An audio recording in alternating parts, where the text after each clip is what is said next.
Hey, what's going on, everybody? How are you doing? Happy Friday, chat. It is the start of the weekend, Saturday, wherever you may be. We are going to work tonight on hopefully sending the first Kerbals on a they will not probably land tonight, but we will be doing an Apollo 10 style of mission.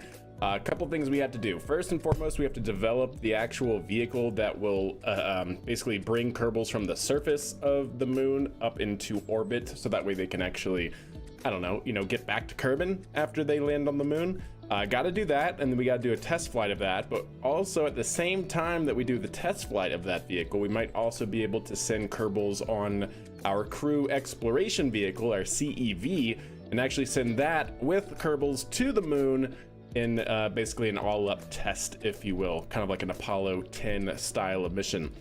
That is the plan, chat.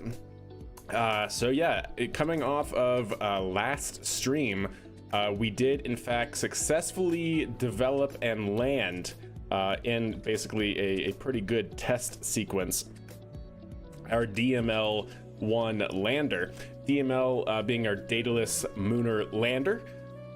This is going to be our vehicle that's going to take us down to the surface from orbit around the moon, Minmus, and Mars. Well, I should say Duna. Moon, Minmus, and Duna. I have a question about the rocket equation. When you have time, I always have time. Go right ahead. Oh, okay. But yes, there it is, chat. That is our lander. It took these two surface exploration rovers that were slung under these cargo pods here. But yeah, this works very well. Very happy, very pleased with how this turned out. But yeah, so that's what we're going to be using as our both our lander, and then also inside of here we will have our crew return vehicle, basically our surface ascent vehicle, or our SAV, that will land with this craft as the lander and then be able to separate from the inside here and take off vertically. That is the plan. That's what we hope to do. It's what I hope to do. So let's see what trouble we can get into. Anyways. Oh, you know what? How much monoprop do we have on here? Oh, okay. Only 110. Because we have a contract, I think, that has to land something that has like 1,000 monoprop because reasons. And it has to support at least 5 Kerbals. Okay. Interesting. Okay, that might be doable here on our first mission. That might just be doable. Having a have a viewing cupola on the outpost. We could totally do that. This could be our outpost. We could maybe complete this contract here. That'd actually be pretty great.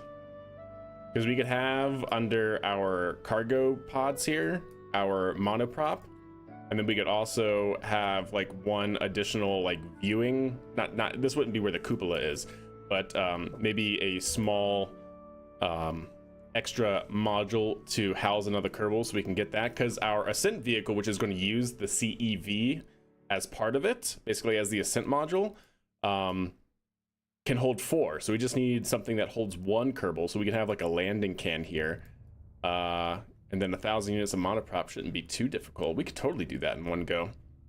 That would be pretty great. We also need to deploy a mystery goo, observation, science experiment, and then we also need to return to Kerbin from the surface of the moon.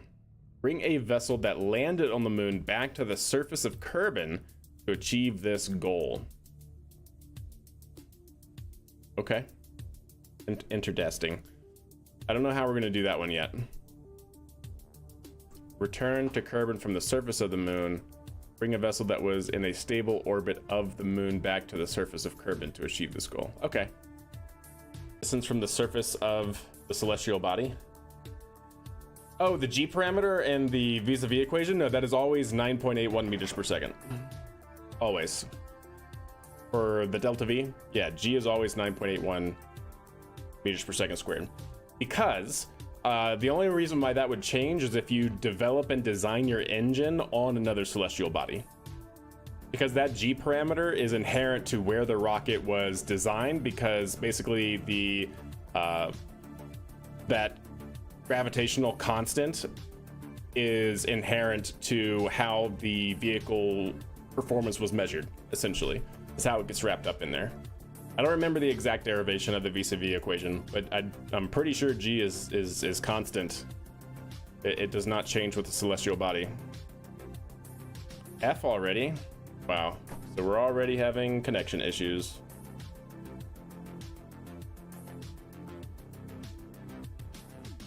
Oh, there we go. And we're back.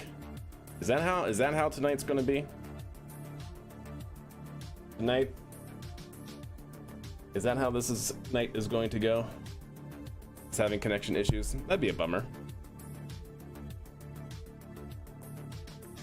Anyways, I think we're back. So Naps, before I think I was rudely interrupted by a drop from OBS. What I was saying is the G parameter should remain constant. It should always be 9.81 meters per second squared. The only way I would possibly see that changing is if you design and develop your engine and test it on another celestial body. Like if we have a outpost on Mars and we're developing rocket systems on Mars, that would be when G would change. But pretty much it should always be 9.81 meters per second squared, no matter where you are, so long as you're using an engine that was designed and developed on Earth. What are the dimensions of this thing? Yeah, what are the dimensions of this thing? Let's see. Does this not show? Oh, it doesn't actually show. Interesting. I totally thought that this also had the dimensions. It's pretty large. I want to say it's like 12 meters in length by like 3.75. Yeah. It's like 12 meters by 3.75. So very, very long and a little beefy, but not too bad.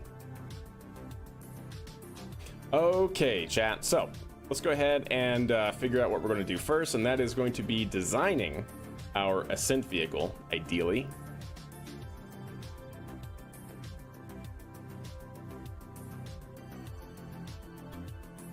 That's long for a starship, but I love it indeed. Yeah, it's definitely long. It is a long boy. All right, let's get into Space Bling Hangar and start working on this. Yeah, let's we'll see the exact dimensions right here, right meow. So if I go to VAB, I want to bring in the extended fairing version. Let's go ahead and load that. And then we should be able to just take the payload off. Yes.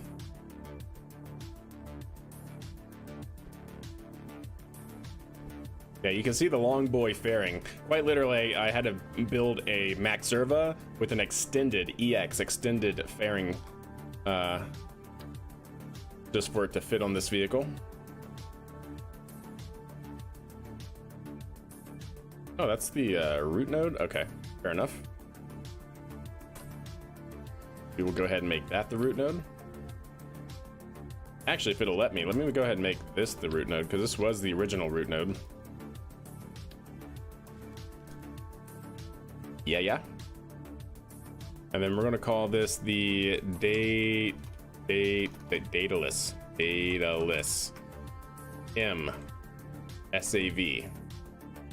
Save it. Cool. Yeah, the hanger should tell me.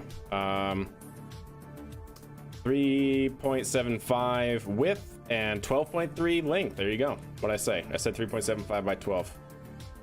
So yeah, 12 by 3.75. And of course, it's a little skinnier on one dimension than the other, but 3.75 will fit the whole thing. Yeah, exactly, Intense. That's, yeah, Icarus. 100%. Okay, that seems good. So, what we're gonna do here, chat, because we have designed it so, we're gonna take that version, that strut off. It certainly does not need to be there.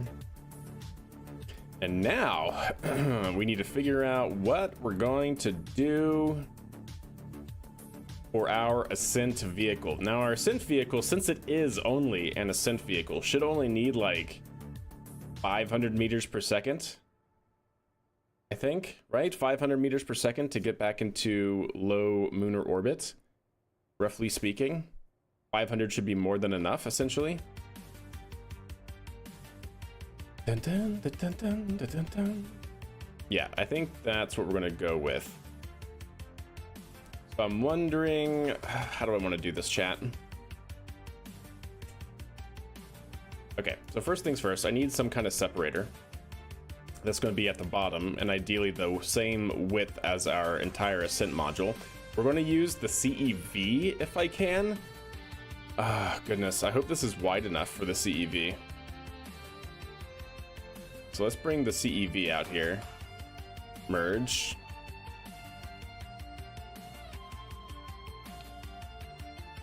That's what I was a little bit afraid of. It's going to be a little bit wider than that.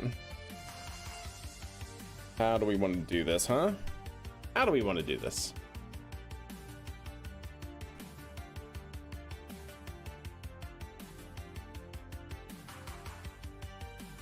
That would almost be perfect if we could just do that.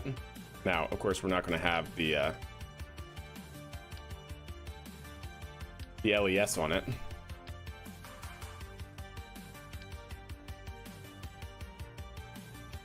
That's probably going to be too tall, because what are our dimensions now? Oh, well, it's not even on there yet. Okay. Well, we could actually drop these, like bring them down, potentially, if we needed to sit lower. And we don't need this. We don't need that. Yeah. Okay. 580 for 14. So yeah, something like 600 would be pretty solid. Hey, what's up, Shock? How are you doing, buddy? Hope you're doing well. All right, let's have a separator. A separator of 2.5. Now let's see if we can't maybe redesign the capsule here. Not redesign it, but maybe make a different ascent module.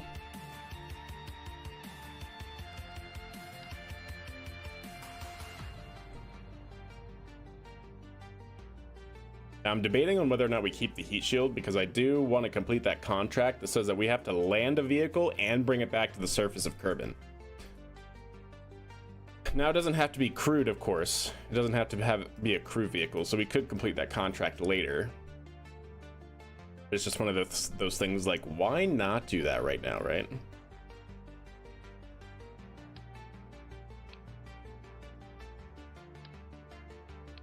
Let's see, we could do something kind of like that.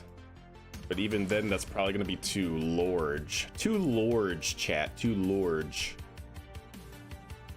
You know what? Let's just start building, right? Let's just start having at it.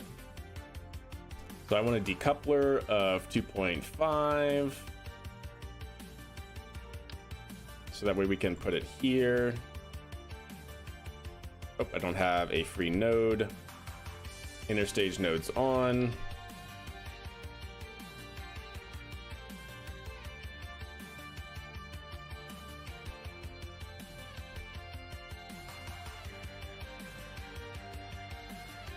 Get rid of the truss segment. Okay. And then let's make this the root node for now. Okay. So that's what we got to work with for the moment. And we could always drag these out, if I'm being fair. Yeah, I need to bring it back to Kerbin, indeed. Hey, what's up, Captain Failure? How are you?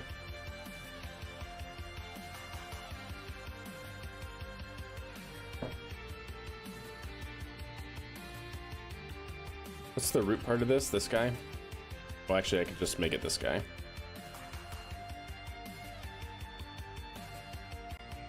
See, Kerbals can actually egress out of that, which should be pretty slick.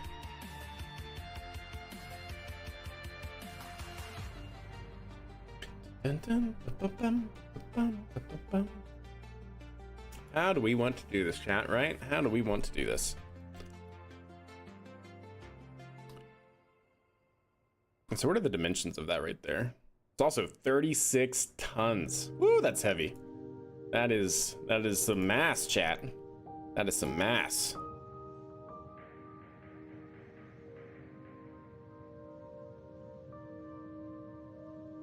So we would want this to go. Yep, that goes. And then we would actually want both of these to go. There we go.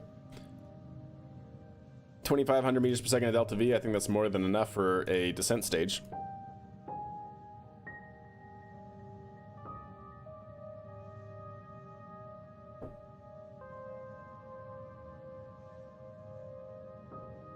Not bad, not bad. I can certainly appreciate that.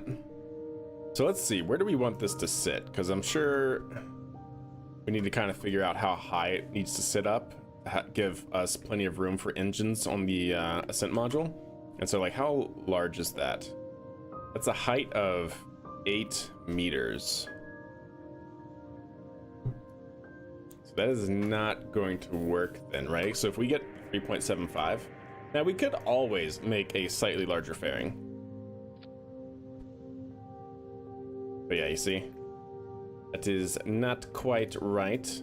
Basically, 3.75 is the size of our large fairing on our vehicle.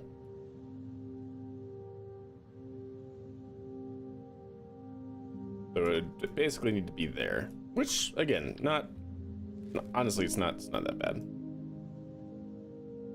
Okay. Now what to do about this part, the structural piece, right? We could always bring it out since it needs to sit low, or we could also make it sit lower. Oh, but they're in symmetry. Okay, let's not have it in symmetry then.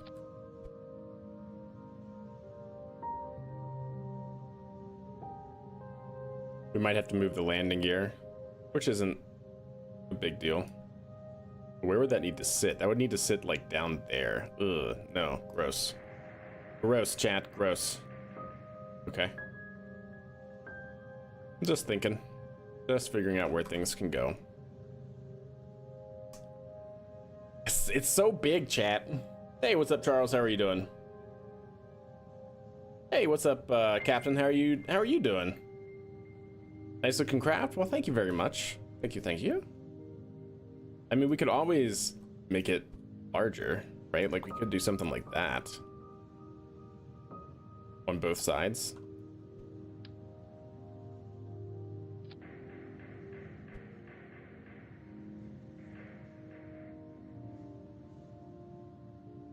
So long as it fits inside the 3.75.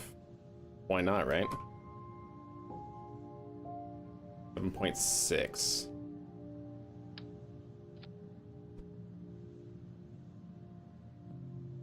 Oh, it does, though. It most certainly does.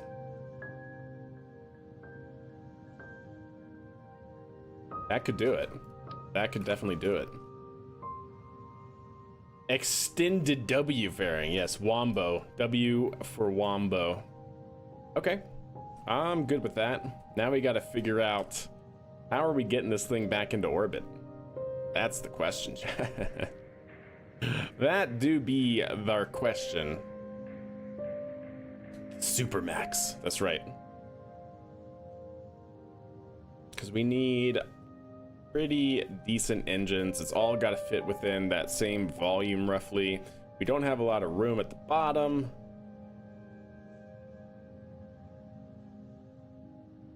This might just be something we don't do. I'm starting to think like maybe we just don't do that. Like I love the idea of it. Since we already have this capsule made, I really want to do it. I really want to do it, chat. Can we do it, please? Let's do it. Let's just try to make it work, yeah? With Minerva side boosters? Gross. Ants are always the question, just a massive cluster of ants. How big is a cheetah? Cheetahs are huge, aren't they? Yeah, cheetahs are very large. Like, not great. Very efficient. Terriers, though. Oh, I almost just spilled my coffee. Terriers, though. Very teeny. Extremely tiny. Okay. So what to do, chat? Well, you know, honestly, now that we're doing that, we have that has 400 meters per second.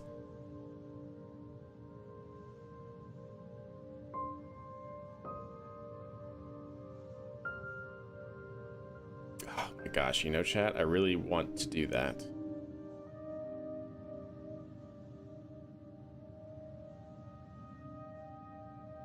I am curious.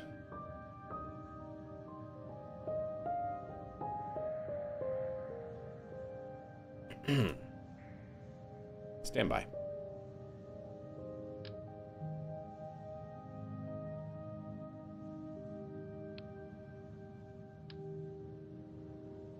Well, actually, you know what I could do? I could just make that part of it, right? No, I cannot. I need probably like 1.2.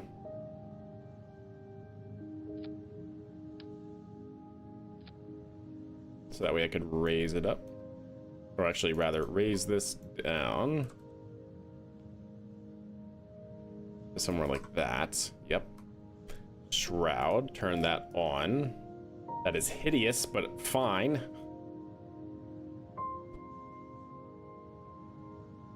Yeah, let's move that up for a second.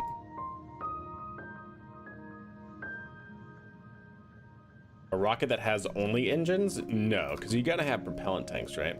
You gotta have some sort of tankage. Unless you just want to have a solid rocket motor, then yes, right? Like that's a rocket that just has an engine. This is only an engine, essentially. Did you see that shuttle alternative design from Found and Explained? No, I don't think I did. What's up, Misadventures? How are you? Okay, now what I want to do is get dangerous.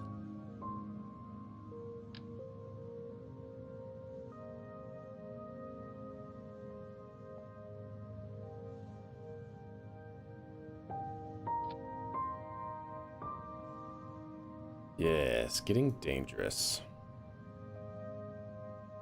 How much room does that leave? Ooh, that's like perfect.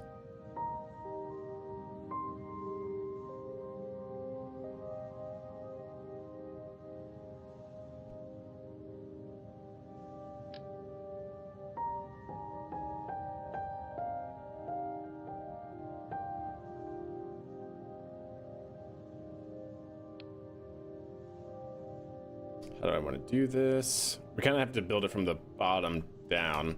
I am curious though. take you, put you there.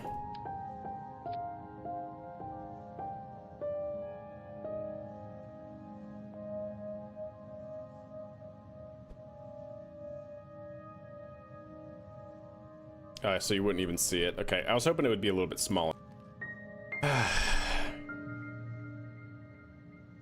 It's in your Discord, I sent it. Okay, sweet. Sounds good, I will check it out. I didn't realize the decoupler was that big. I know, right? Truly. F again.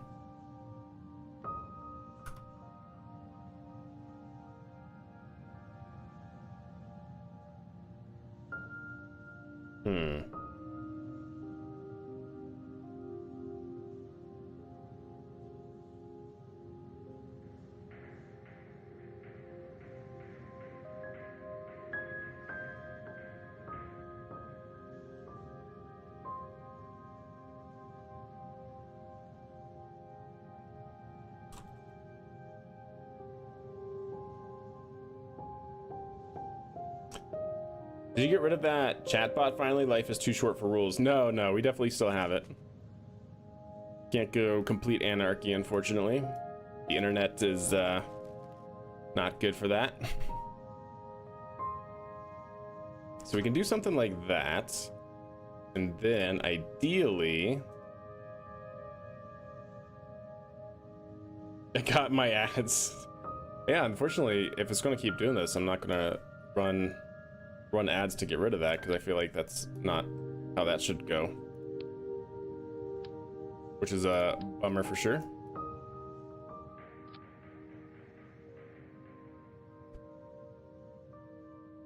I really hope that works, chat. I don't know if it will, but I think it does.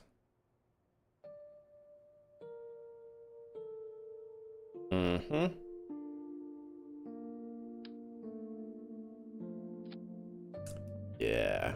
That could do it. I don't know how much delta V we have yet, though. That's the only thing. And then ideally, we can move this up. And then we can move this down. Yeah, now we're talking, chat.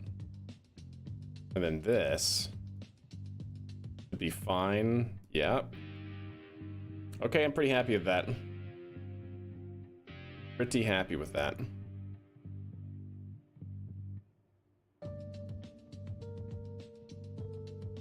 But how much delta V? That is the question. Let's go ahead and save it. And let's make this the root node. Okay, and then let's take this off and see.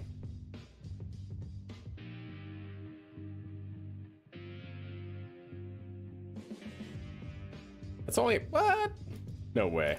I don't believe you. How is that even possible? I definitely feel like we should have more. I mean, I know this is a really heavy vehicle, but this is also a really efficient engine. 192. Really, that's it with all of these? With the baguettes? One of the most efficient volume to propellant tanks that we have in the game. I mean, this is a really hefty vehicle, right? 9 tons? Yeah. Bummer, this might just not be possible. The mouse from Johnny Test. Don't. Hey, what's up, RJ? How are you? Not off the top of my head, anyways.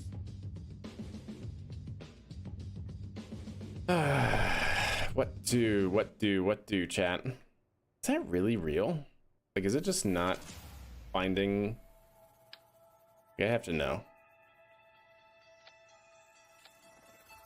Ah, there we go, chat. No, there we go. Yep, that's it. There we go. Got it. Yeah. So let's go ahead and put these on here. That would probably be a little bit better. Yeah. Let's do that. Yeah. Actually, we can move that.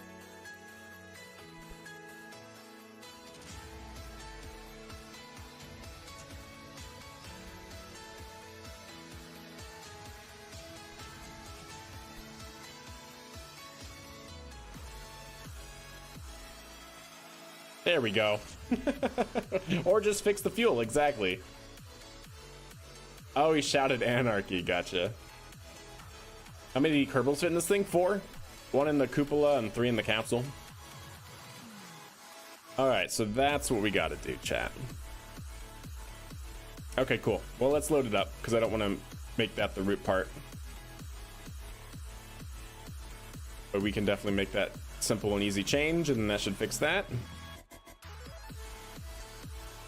So take you, make you that, there we go.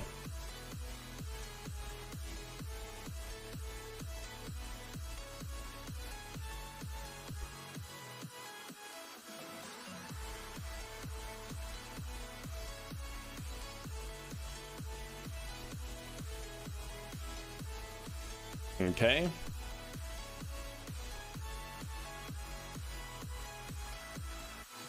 I think that should be fine. I'm not convinced about that though. Let's try to make that a little bit better. Give ourselves a little bit of room on those tank structures there. There we go. I don't want them to clip on separation if I can help it. Okay. Then we should be able to rotate. Nope, not like that. There we go. Okay.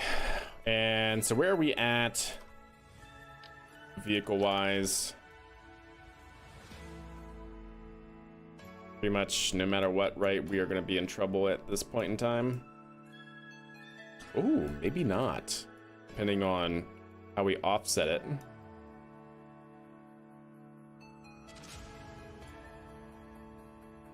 We might just fit that inside the fairing. we might just. Okay. We definitely got to test that separation though.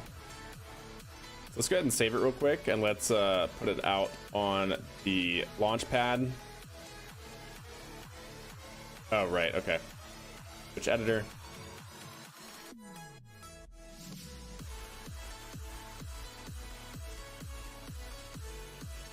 No margin though? Nope, 0 margin, Joe. How do you make a single launch mega space station? Very carefully. Lots of, you definitely can't encapsulate it in a fairing. Just put a bunch of SRBs on the first stage and then a very large second stage with a Rhino probably. Okay. At gravity, basically take it down to essentially what the moon would be. All right, we got Jeb, awesome, perfect. Is he in the crew hatch? Yeah, okay. There we go. And then control from here, perfect.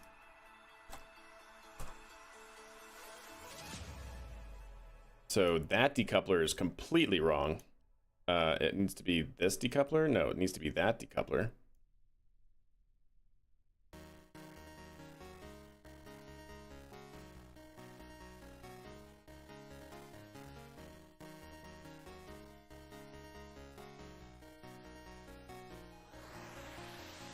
Yeah.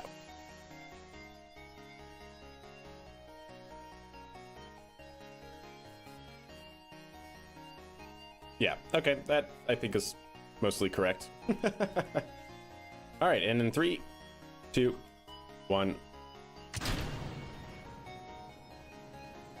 Oh wow, it still doesn't have the thrust to weight even in this low gravity. Aha, there we go, chat. We're free. Look at us go. Look at that insane, horrible performing engine. 15 at 88, goodness. There we go, we did it. Is this the lunar lander? It is. 2 rovers, yeah, it can ferry 2 rovers down. We'll probably change that out for different payloads and whatnot. This is fine. This is fine. Yep, this is fine, chat. Oh, well, that worked. Let me revert to launch and use the hack route. I want to make sure it separates cleanly, ideally.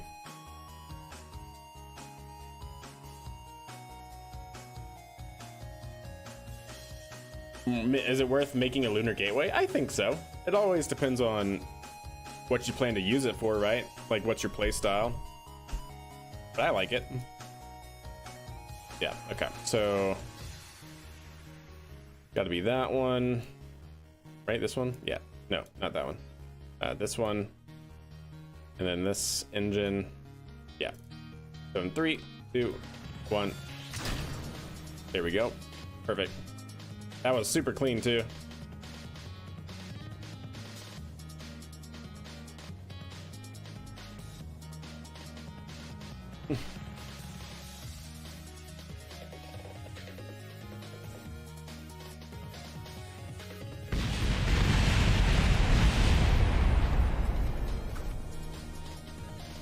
Anything left? Uh-oh. I broke the game, chat. Yeah, exactly, Silver. I broke the game. It is broken.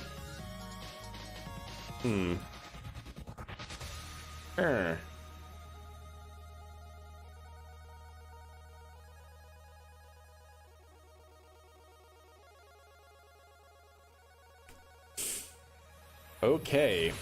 Do not turn gravity up to 10 on the hack gravity, chat, otherwise you will create a black hole and crash your game.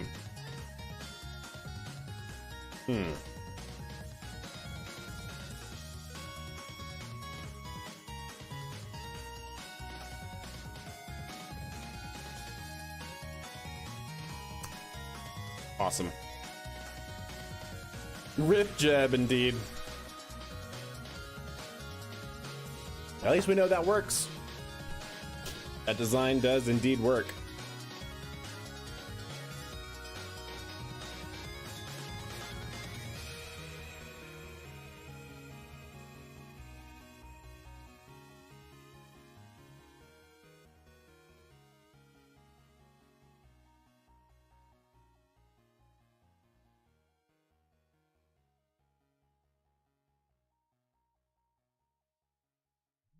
Twitch Prime sub received. Generous and clever. Bravo.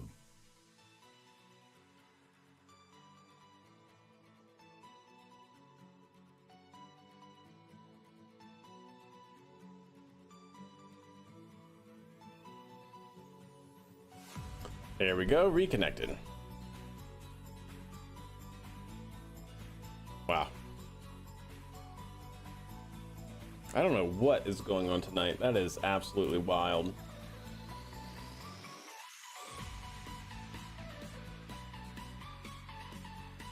That's so disappointing. Messing around with gravity, I know, right? Truly. All the gravity. I don't know if it's Twitch or what, because Twitch, I mean, YouTube doesn't seem to be dropping, which is so weird. I'm not sure why.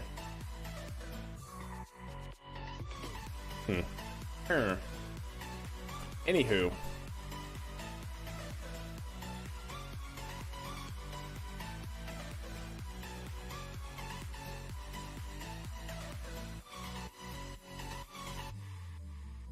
Really?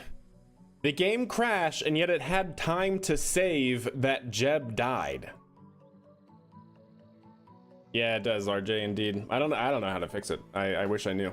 I don't think there's anything I can do about it. We all know that, indeed.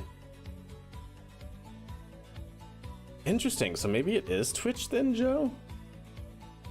If EJ was having problems? I don't know, man.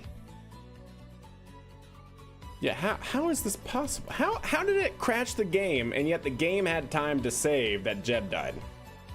Whatever. We'll resurrect him because that was just a test. Oh, that's so bad. Actually, can I reload a persistent? I should be able to. F9 persistent year 2 day 6 2 minutes.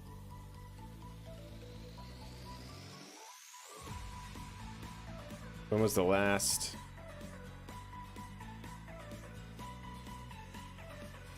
Year 2 day 5, the quick save here. 5 hours, 9 minutes. That might be it.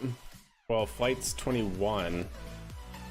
You know what? Just so I don't lose anything, I'll go back and we'll resurrect Jeb, because I'm not having him die like that when we were just goofing around and the game decided to crash. Nope. Anywho. Game really is fighting me today. Yeah, good job, KSP, indeed. So, let's go ahead and get it back out.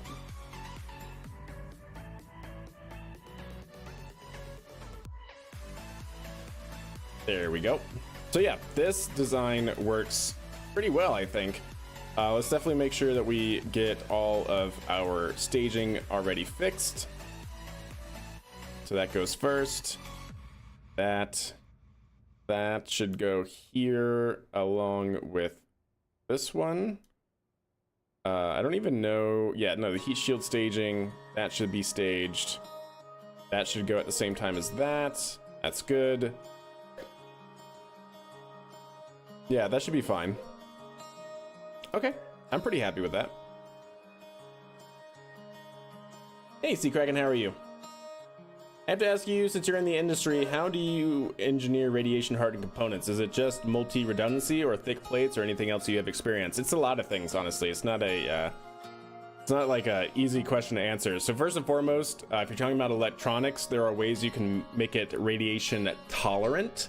And radiation tolerant is doing things like redundancy and having like watchdog timers, which is basically, you know, a very small integrated circuit that will just make sure that your heartbeat is being received from your embedded system. Basically, your embedded system says like, you know, I'm alive. It just sends like a bit every now and then, and your watchdog timer makes sure that it maintains that. And if it ever goes offline, then that means your processor has latched up or anything.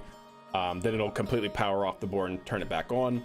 So you can do radiation tolerancing in that way, but to make it something truly radiation hardened, that is actually a material and like actual design choice, in terms of like the actual materials and way that your processor and things like that are actually developed.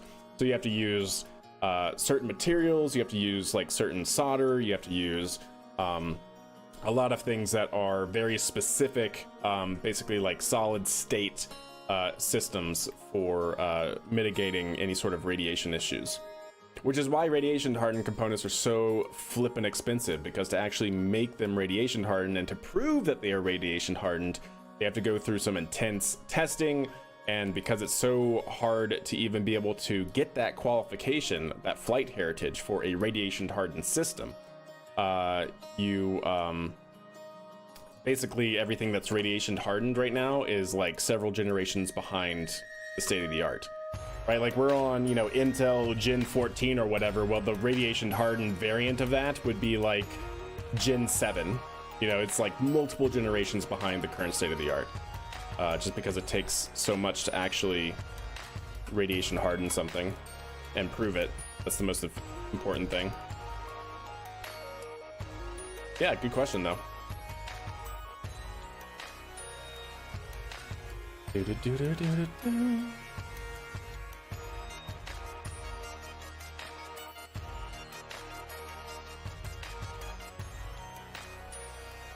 All right.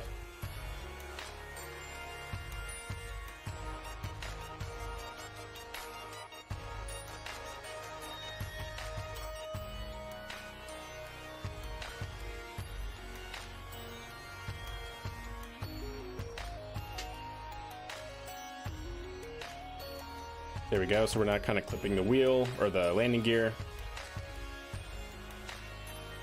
And then this can come out a little bit. All right. Good enough. Are those confidential materials? No, not really. They have, I think NASA even has like publicly available databases of what has been classified as radiation hardened. I don't remember it off the top of my head, but I'm pretty sure. Pretty sure that's the case. So, no. And you can certainly Google like embedded systems providers like Moog, for instance, and Moog, M-O-O-G, Moog Inc. Has an entire fleet of radiation hardened processors, like onboard computers and stuff like that. But of course, you're going to be expected to pay for that, you know, maybe several $100,000.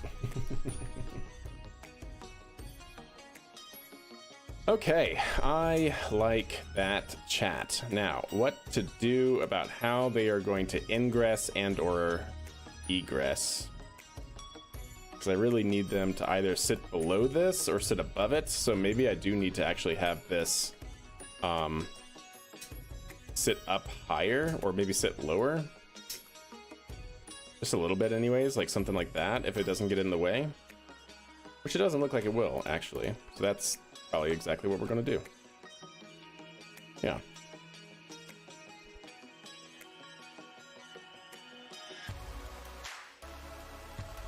Perfect. Ba-da-da-da-da.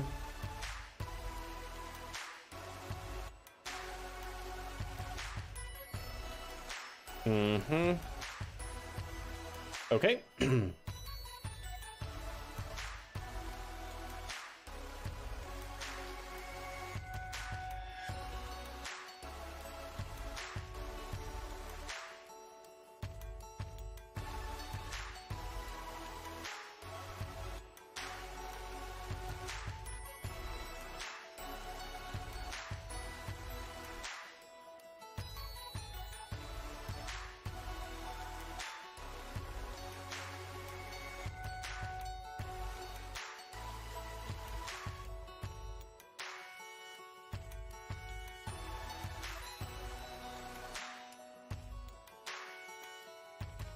Okay, something like that.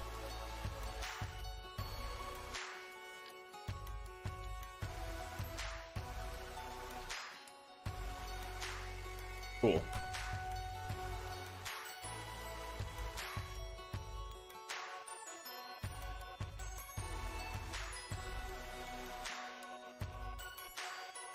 Yep, I like it. Grab a multi-million-dollar loan. Yeah, exactly. Yeah, Seacrack, it's because Me6Bot is slated to put into Discord notification when I go live, and for whatever reason, Twitch is dropping OBS connection, or OBS is dropping Twitch connection, whichever way it's going.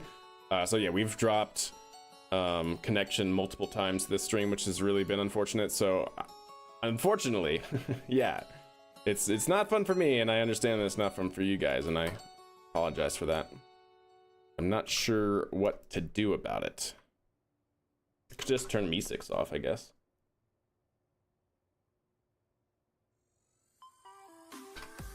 I could just turn Me6 off. Maybe that's the answer for now, until we figure that out.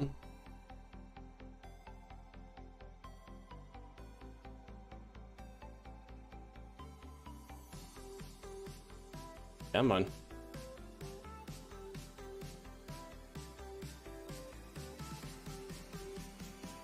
Yeah, we'll turn Me6 off now, since it doesn't seem like it's going to be fixing itself anytime soon. Oh god, if I can remember how to do it. Goodness.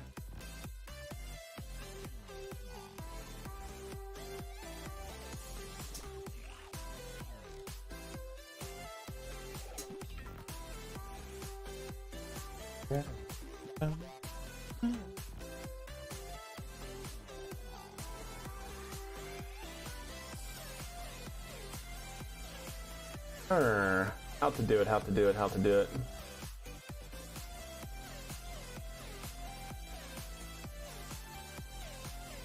Utilities, server management, social alerts.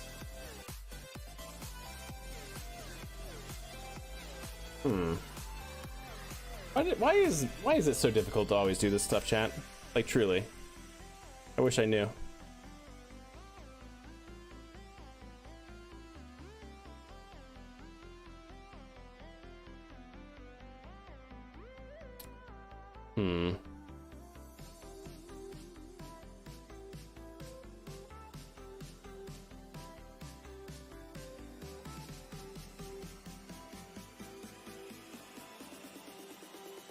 There we go.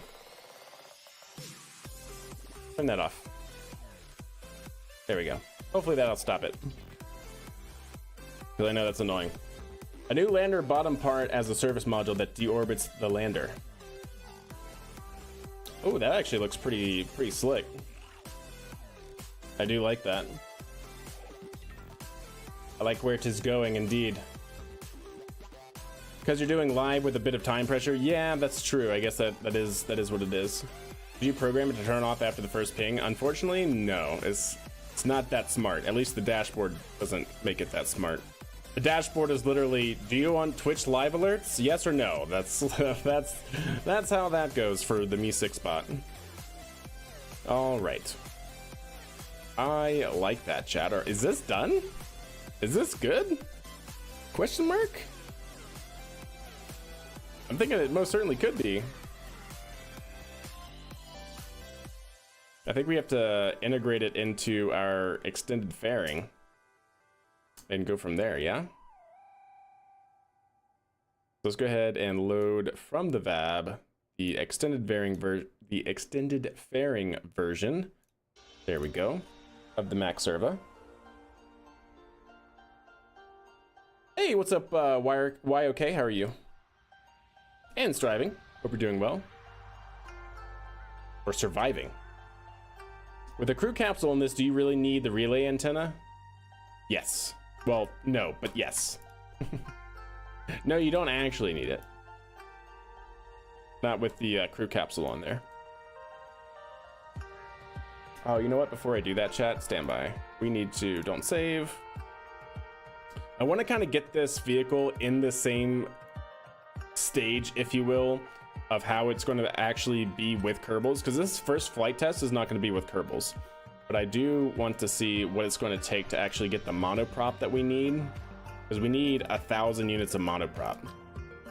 Why is it so much? Why is that so big? Doesn't make any sense.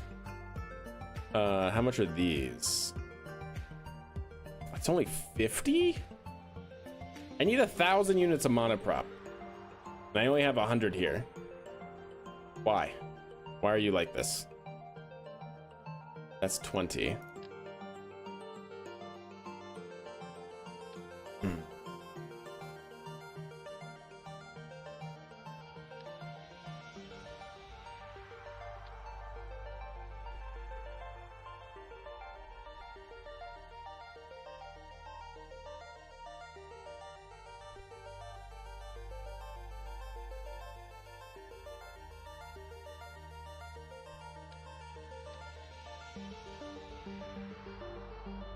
And that's 800.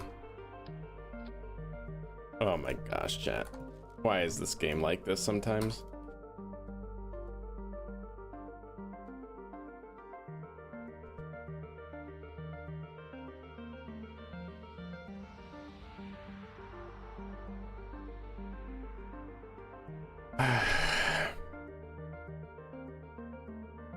Why is this game like this?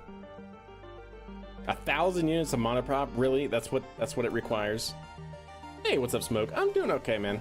The stream's is kind of going in and out at the moment, which really kind of sucks. The ISP provider or Twitch or something is having problems. I'm not sure which, but yeah.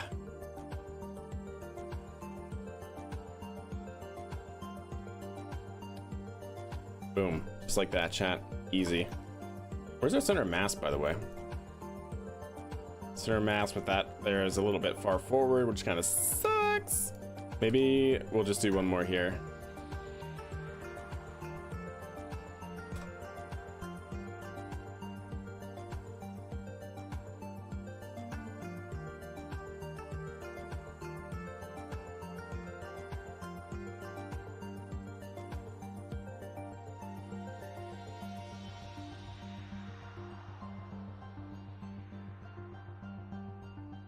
Okay, because I need to complete this contract, ideally. Is this going to the moon? You betcha. Most certainly is. And then we need... All right, let's see. What are we going to do now? That actually could be fine. I need some containers here for cargo because we have experiments that we need to take with us.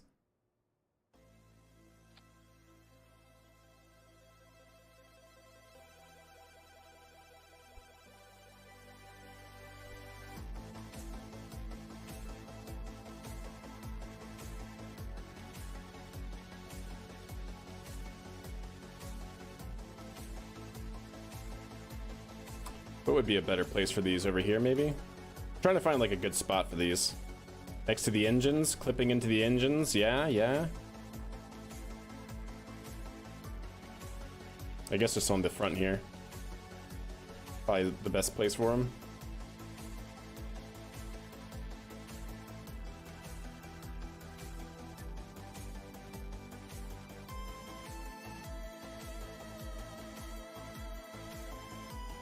You know, I'm not gonna lie, I hate it. I hate it. Ah, why do they make us do this? These silly. That's actually, where would they be? Oh, also 2x symmetry. No, stop it.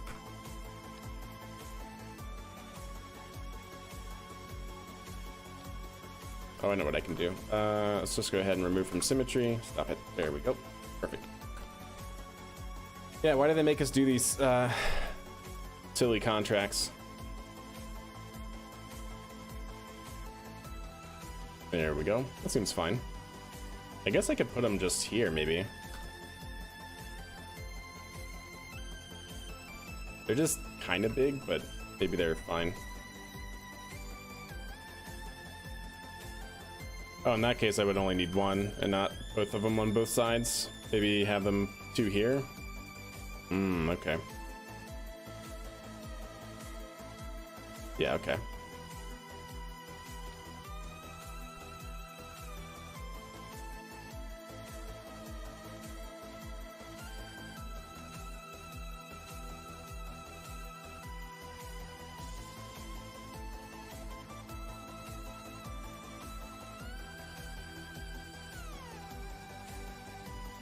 I hope that fits inside the fairing, chat. I don't know if it will. It's going to be kind of close, I think.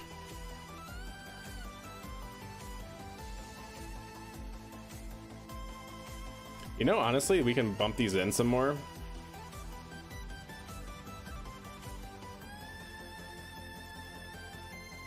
Because they only need to be like till there, right? Pretty much. Yeah. Okay.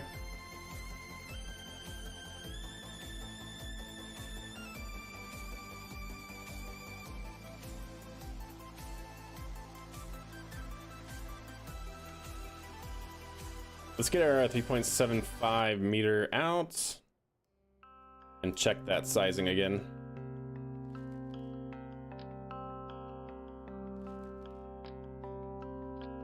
It'll be kind of close though. Hey, what's up, Cobra? How are you?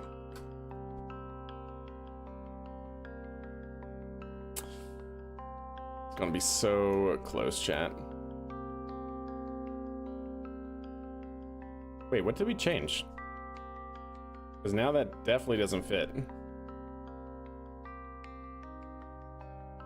Well, I guess that fits. No, that okay, no, that fits. Yeah, I'm sorry. We're good. We're good. Yeah, we're just gonna have to offset it though, which is maybe not the best thing, because that means our center of mass is gonna be really off, but it's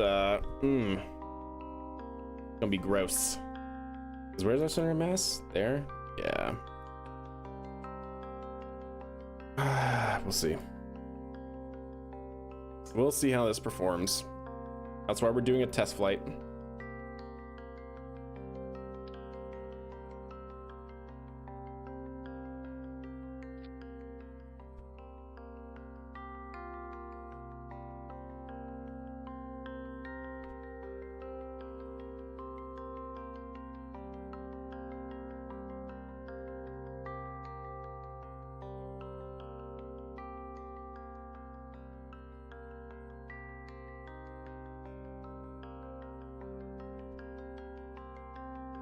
Okay. So we definitely need some experiments. We need communitron, sure.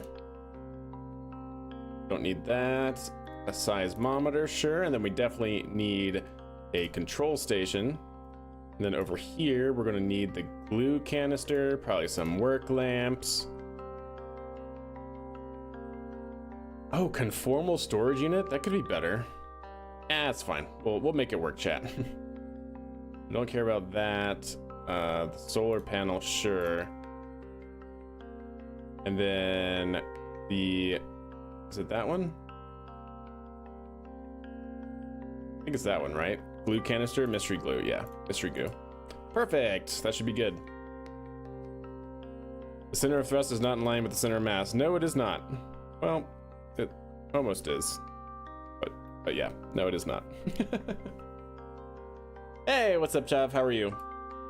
Very nice stream. Well, I appreciate it. I'm glad. For whatever reason, we're having some Twitch issues tonight. So if we go down, hang tight, it should be able to reconnect. But yeah, we're going strong, getting ready for our first lunar mission of this lander in this configuration. So that should be good. All right, we're gonna save that. Now it's time to bring out your dead. I mean, bring out the rocket. That's that's what I meant. So the rocket is going to be our Maxerva from the VAB. Maxerva extended fairing. There it is. And then we'll load this in as a merge craft and see if we can't fit it inside the fairing without too much trouble. First fit check, chat. We'll see if it actually works. So take you off. Don't save. Merge. Moment of truth.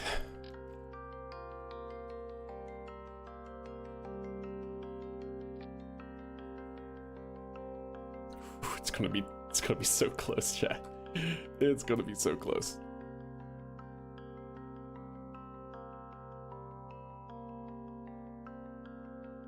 Ah, it's not gonna make it, chat. It's not gonna do it. Oh, disgrace. Missed it by that much, chat. So how much room do we have to bring down that center engine? None. Okay. So how are we gonna do this, yeah? How are we to do this?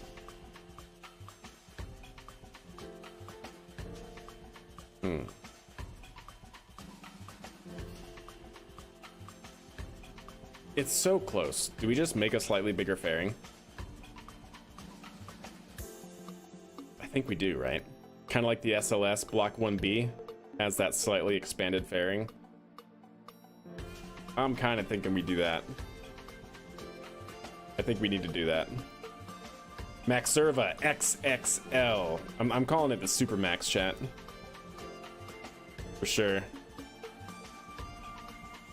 I don't want to make it too much larger. So what I'm kind of going for, right, is I do try to standardize my fairings. But if we look at the SLS Block 1B, you can see for the cargo variant, if they have it, yeah.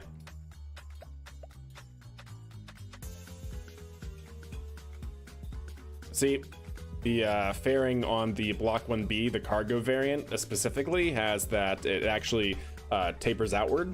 It diverges instead of being conformal to the radius of the rocket. So kind of thinking, so this is basically what we have right now. I'm kind of thinking we go with this. Or put a hinge on the capsule. Oh, that sounds dangerous. So yeah, I think we're just gonna go with this. I've been meaning to make a larger fairing anyways. We extended the fairing, which is always good, but at the same time, I think we need a cargo fairing. I'm not gonna make it much bigger, but I think slightly bigger should be good. So let's actually get some guides out real quick and make this happen.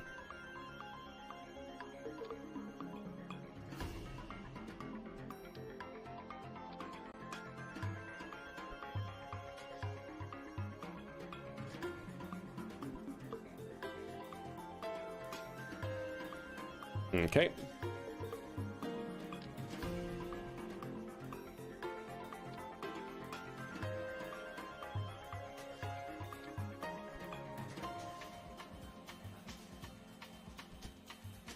There we go.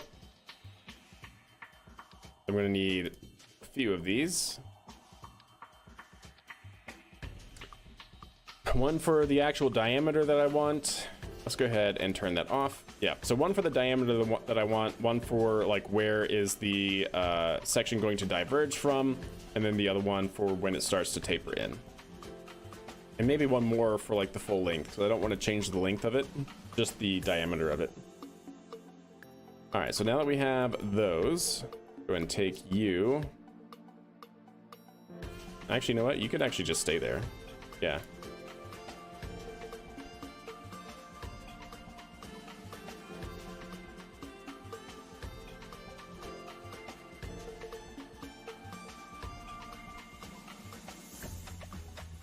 But yeah, this is just going to tell me how big I want the diameter be, and that's actually pretty good right there.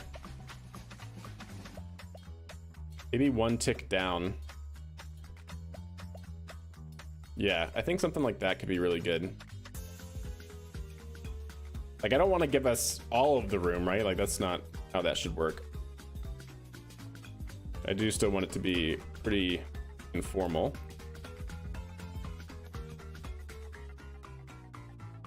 So then it should basically start there, I think.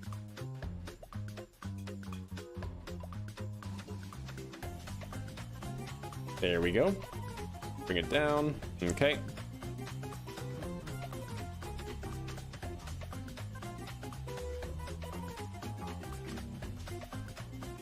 Bring this up.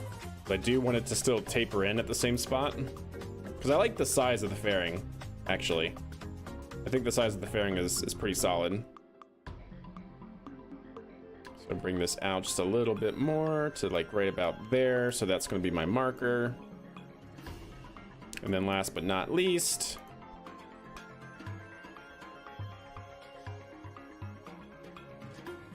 try and end it right about there.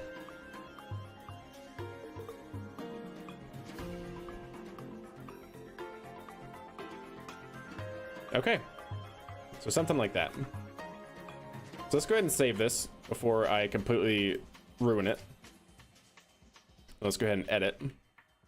Let's go ahead and bring it in.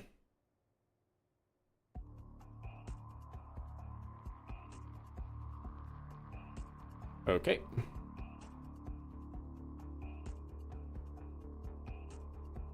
Basically needs to be right there at that line.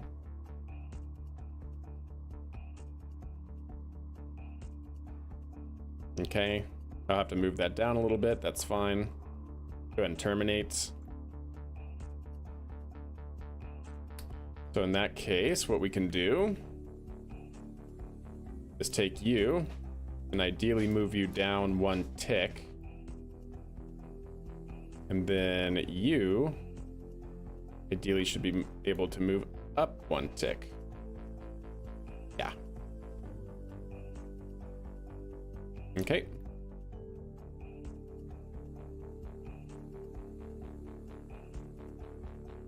Oh, oops. Not you. Wrong one.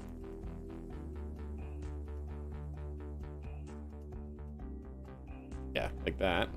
You should go up one tick. There we go. There we go. Now we should be able to do it. Until there, and then it should start tapering in.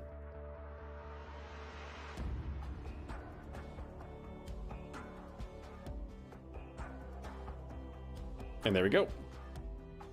I feel like that wasn't quite a aggressive enough taper. Something kind of like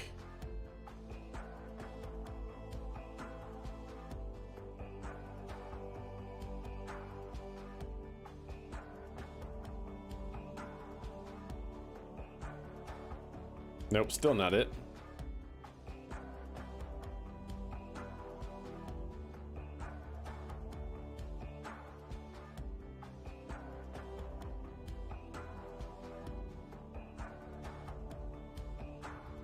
That, I think, is better. Cool, there we go. How do you build your launch towers? I'll show you momentarily. That looks pretty slick, right? Okay, there we go, chat. Take that off. How much room do we have inside the fairing? None. Okay, we do have a little bit of room. That's good. This can actually come down a little bit now.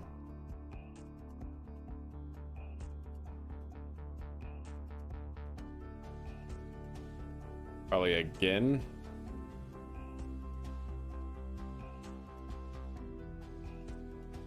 Yeah.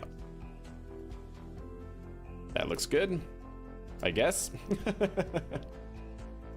All right, cool. I like it. Let's go ahead and save it.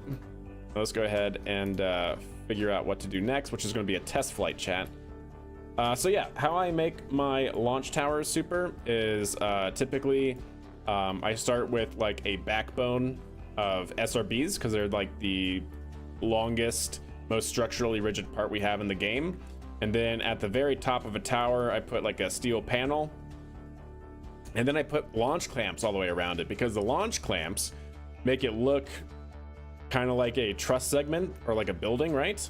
And because the launch clamps have an infinite amount that they can stretch and repeat this pattern, you can put them at the top like this and they'll stretch all the way down to the ground.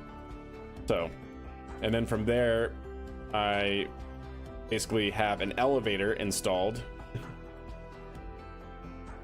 Yeah, I basically have an elevator installed and it works out pretty well. So I have a lander can at the floor, if you will, that I want, and a lander can at the bottom. And then if they get in the lander can at the bottom, because it's all one vehicle, they can transfer into this and it acts like an elevator. All right, let's go ahead and save it. Let's go ahead and switch editor. And we're going to test fly this before we actually do our operational test flight, right? And let's see what trouble we can get into. Because there's a couple things we need to test, right? One, first and foremost, is we need to, oh yeah, let's see here. Not that it really matters, but I like consistency. Let's go ahead and put one of these, utility. On our other version, we have a ladder, so we should definitely do it.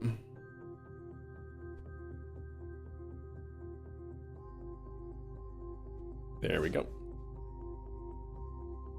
Cool. Yeah, no worries.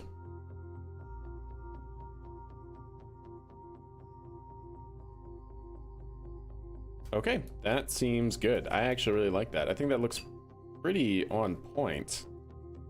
I could have actually maybe made that taper a little bit longer, but honestly, I think it's pretty good. Well, let's save it. Let's make sure staging is all correct, which is not, of course. Move that up.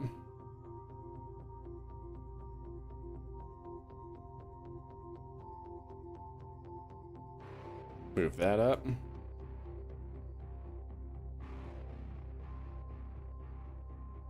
Okay. Okay, what are you? Move you up. Okay. Oh, that's you. Okay. Move you down. And I think that's it.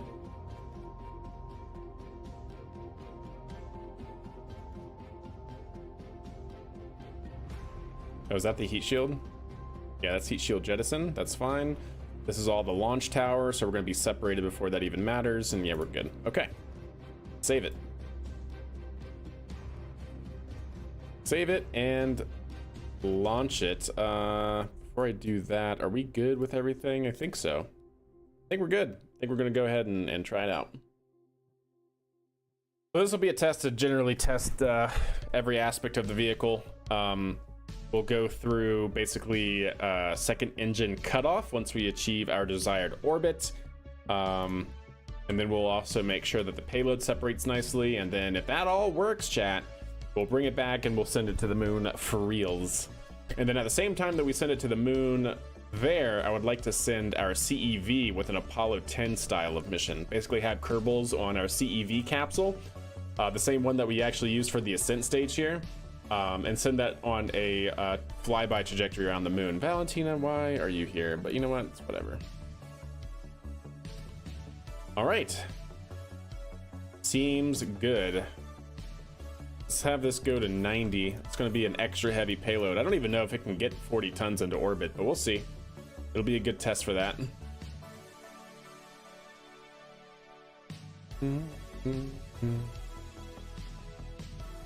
Yep, I think we're good. Let's just have it go and see what happens. Vehicles in startup.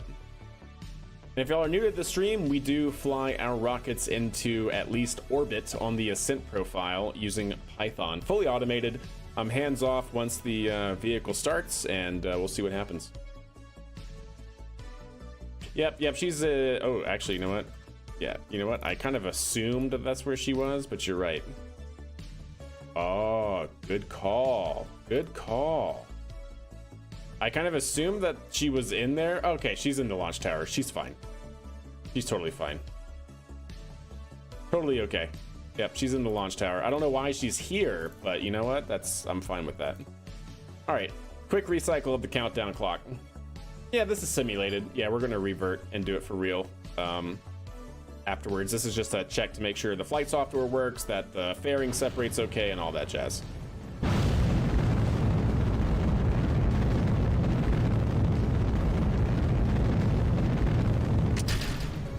There we go. We're away. Vehicle has cleared the tower and is go for a program. There it goes. And good. Vehicle is rolling to align itself with the proper flight azimuth for 0° inclined orbit.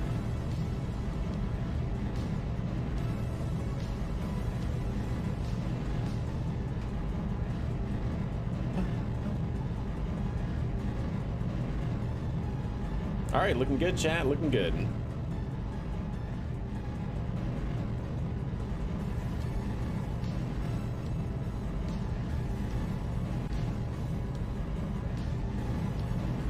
All right, well, we'll see what happens.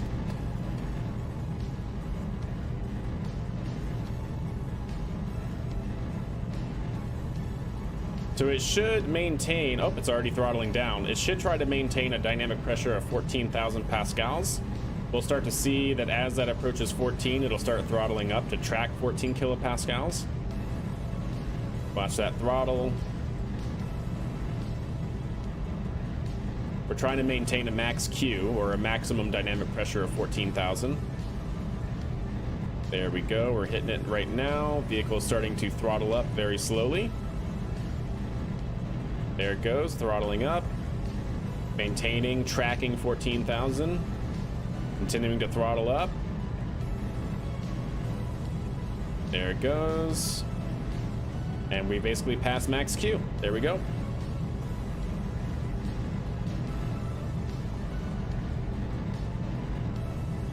This is definitely a heavy payload, chat. Woo-wee.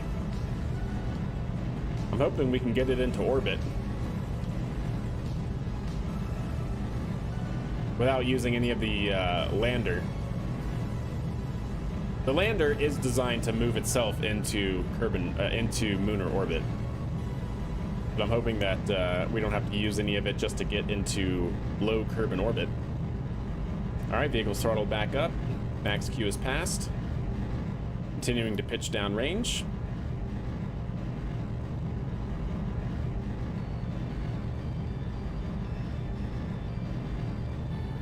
All right.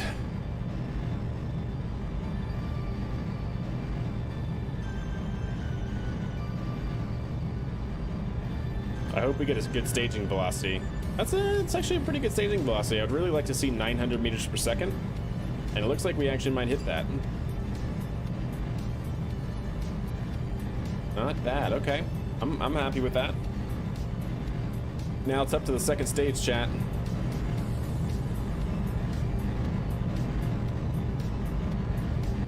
There's Miko.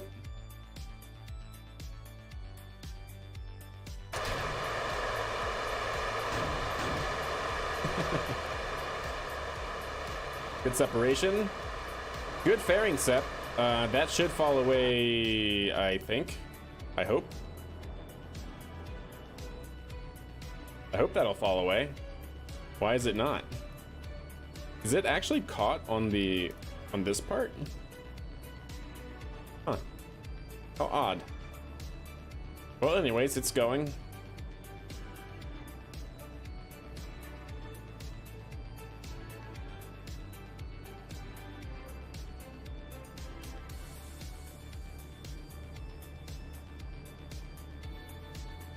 That offset looks so weird.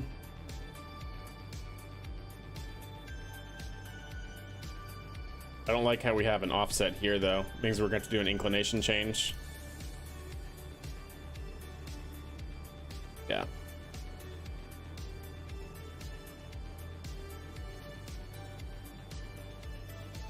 I think it's because the fairing is still on it. But no worries. We'll clean it up a little bit. Oh, fairing's coming off. Come on now. You can do it.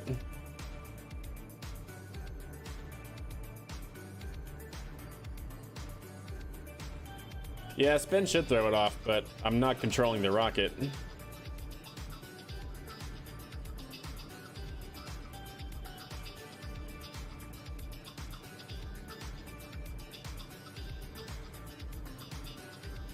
Up, up, up.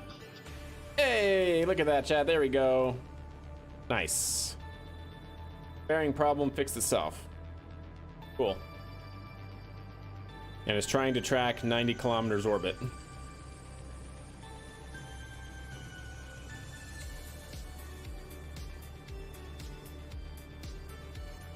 Okay, looking good.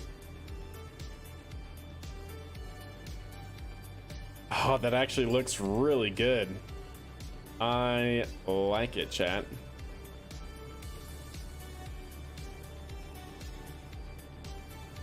Oh, you know what test we should do, chat, is to make sure that this is not interfering with the hatch and that the Kerbals can actually egress. That's probably one test we should do before we launch it. Oh man, we're gonna be really close here on the orbital velocity requirement.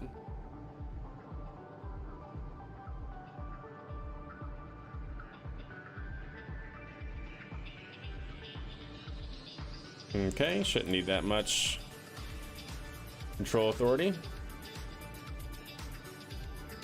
It's looking pretty good though. Basically right in prograde.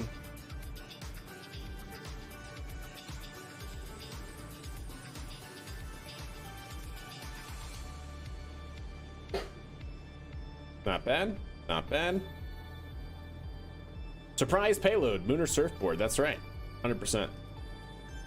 100%.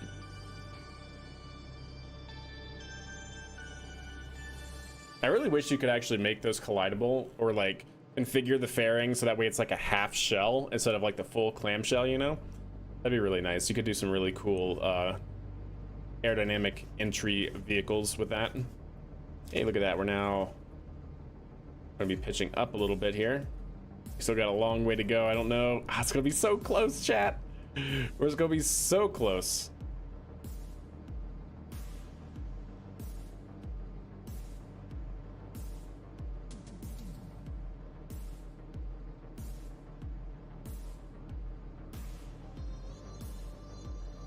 What I use for the landing legs, I use the alligator hinges attached to a hydraulic cylinder. So basically what they do is they fold down, or they extend down, and then at the same time after they extend down, then the alligator hinges open up as like feet. Hey Ruby, how are you? Just got here. What exactly are you launching right now? Uncrewed moon mission? Yes, so we are doing a simulated test, if you will. And look at that, chat. 100 by 87. I like it. With 130 meters per second remaining. So this is like maximum lift capacity. I'm pretty sure this is like 40 metric tons. I'm pretty happy with that. But yeah, so we're basically doing a simulation right now, just making sure this vehicle is in ship shape to launch. And then now that we've pretty much successfully done all that, We will then revert and do this as a actual flight demonstration and qualify this vehicle for taking Kerbals to the surface of the moon. That is the idea. We need more payload options anyways. That's true, we do. Okay, so last thing I want to test here is, let's go ahead and we'll separate. Cool. We can actually control from here now.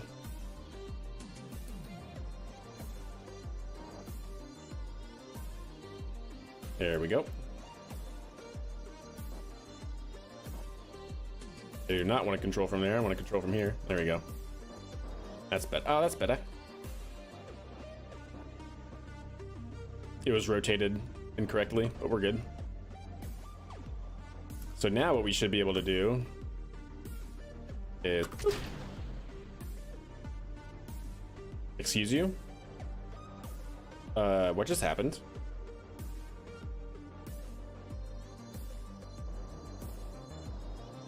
Why did that separate? I'm confused why that separated. Anybody else? Anybody else confused as to why that happened?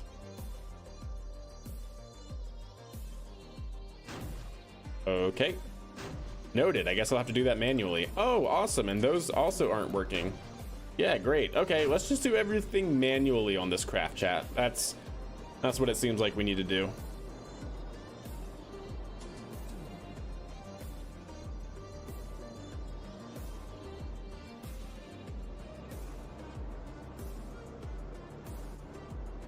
Okay. SAS is able to compensate, which is good.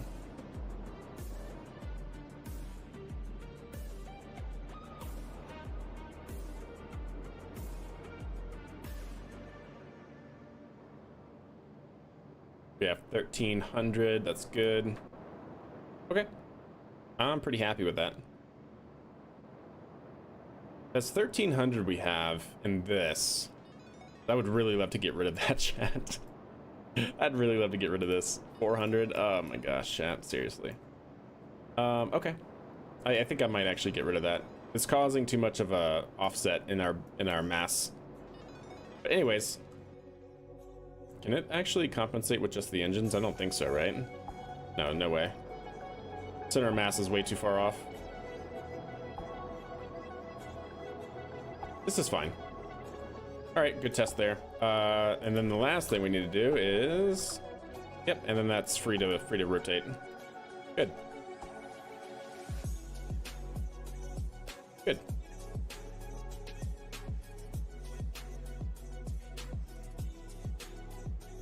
Okay. Pretty happy with that. Couple things to fix. Couple things to fix.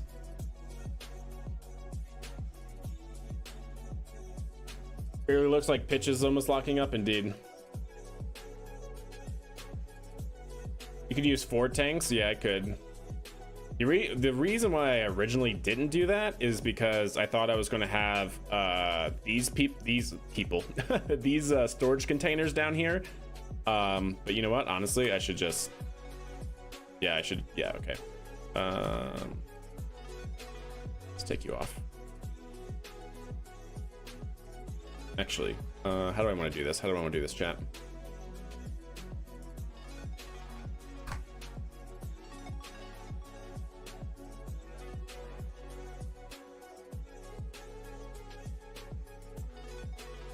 I also realized we have the wrong variant of the CEV. I'm pretty sure. Because this does not have, or at least doesn't look like it has, the monoprop system on it. So this is actually wrong. So let's go ahead and redo that. So yeah, couple changes here. So from the VAB, we need to get the CEV variant. Max Serva, CEV, flight ready, load that in.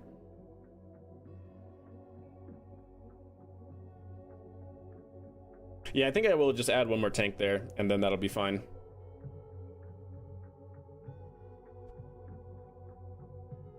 Bring that down. But I think it's, yeah, this version has the monoprop thrusters and stuff, so that's good. Let me actually go ahead and take this off. Yes, I can.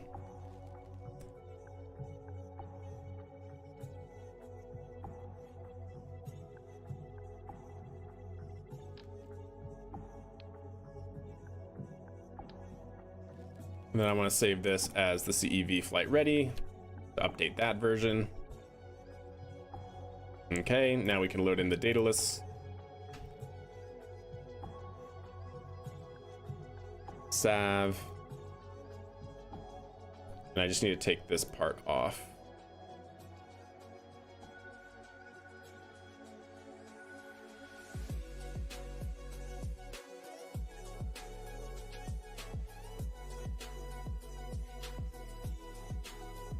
Okay.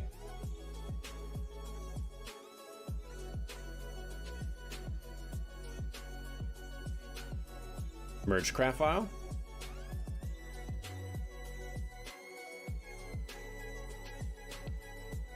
Take all of this off. Don't need it. Don't need it. Don't need it. Don't need it. Don't need it. And then make that the root.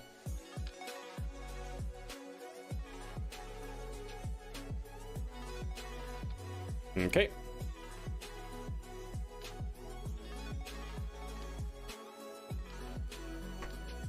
Okay.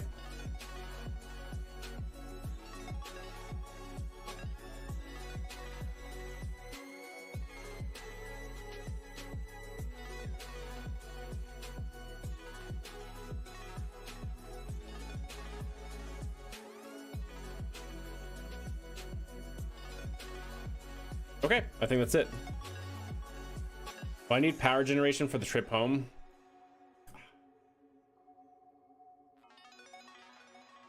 No. No. I'll tell you why. Because I plan on taking...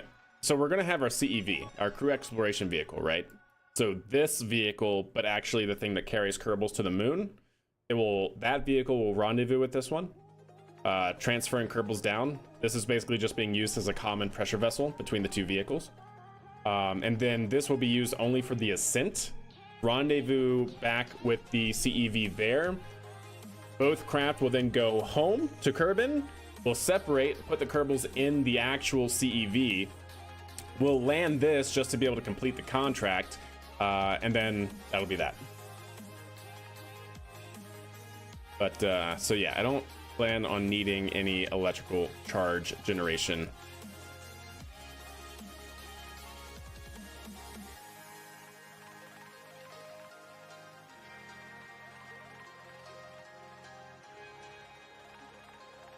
Gosh dang it, chat. You know what I just realized? I used the wrong version of Daedalus. Is it this one? Aha! It's this one that I wanted. I'm pretty sure everything is okay to just use as is. I think the only version the only thing I changed was adding the solar panels. Is there an easy way to just take this? I'll have to redo some of that. You know what? I think it's fine. Oh, wait. I know what I can do, chat. Because that's attached to that. And that's attached to that and that. And then I should only have to do that. Okay. Hold up. I made an oops.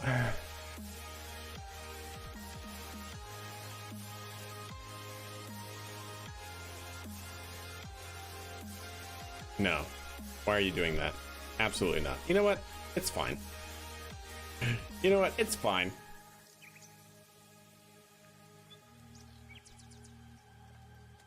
It's fine. We're not gonna overthink this. We're not gonna overthink this, chat. So that should all be good. Now let's load up the other version just to make sure that that is all that needs to happen.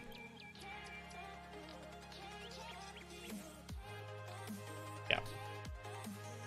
I'm pretty sure the only thing I changed here in terms of design was I added power generation to the lander.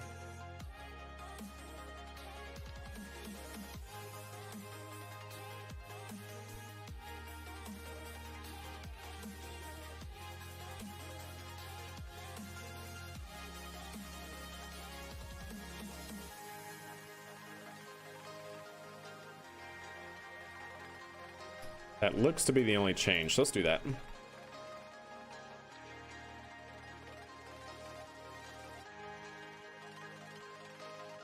Yep, cool.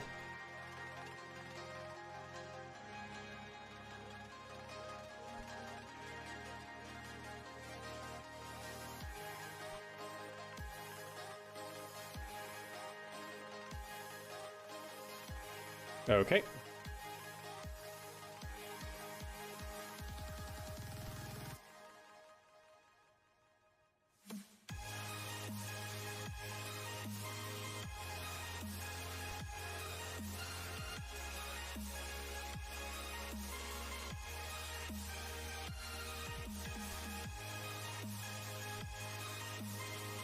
Okay.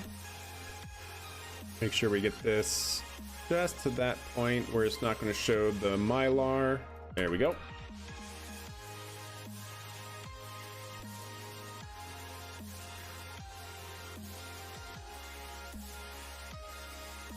There we go.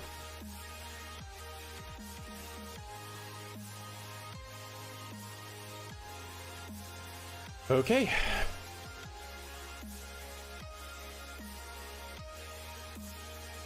That should be good. Save it. Now let's load up the extended fairing vehicle again. Did you fix the gear action group you had trouble with on... Oh, that's actually a good call. I don't know. I think, are these starting locked? No, they are not starting locked. Okay. That's not starting locked. And then in action groups.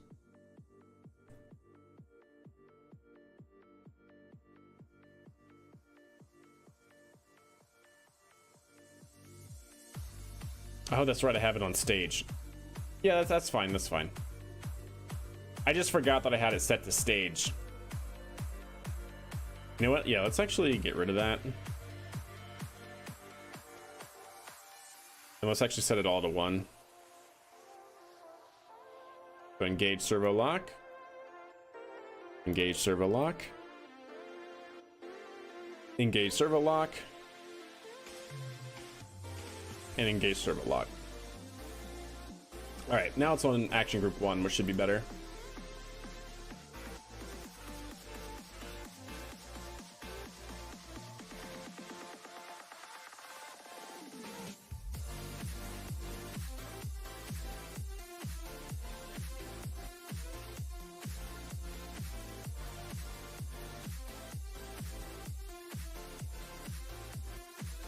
Okay, let's go ahead and save it. Let's put a Kerbal in here to make sure that they can ingress and egress out of that. I feel like they should be able to. Yep.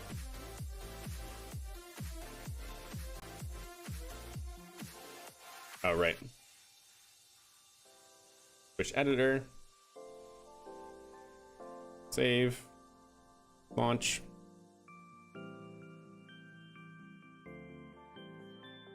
And I guess while we're at it, we can test the whole thing in this current configuration. That would be most excellent use of time. We'll hack gravity and do the entire thing, all staging, because I don't think we've tested all staging either.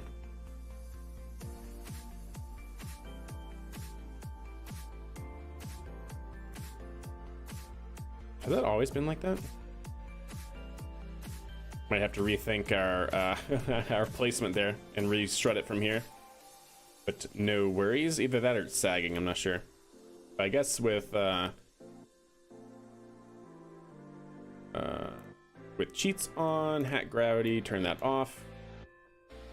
Yeah, it's not moving. Okay.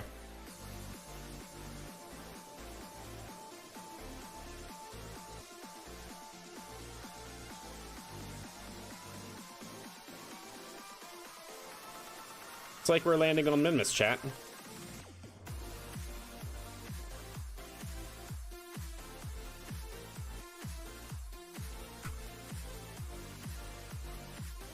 Yep, everything's locked. Good. Now, for that, we should be able to control from here. Okay.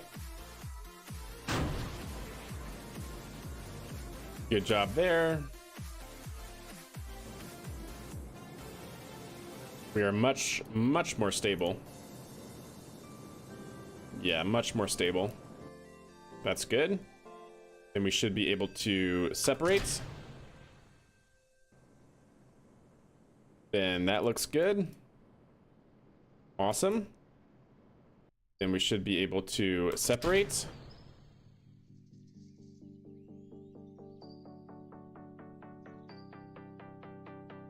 Yep, awesome.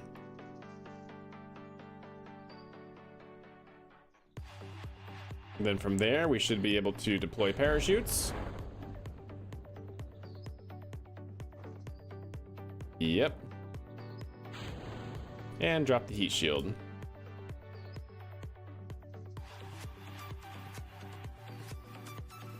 Perfect. How about that, chat? Survive! This will work, chat. Yeah, this will totally will survive here. But perfect. That was good. Good test. Everything works perfectly. Can you use a resistojet afterburner on a rotating detonation engine or excess waste heat from a nuclear engine to power a resistojet? What is a resistojet afterburner? That's my question. Like, I know what a resistor is, but how would that be an afterburner? You'd have to have your heating coil. You'd have to have your heating coil in your exhaust? Or are you saying your resistor jet would feed your primary engine?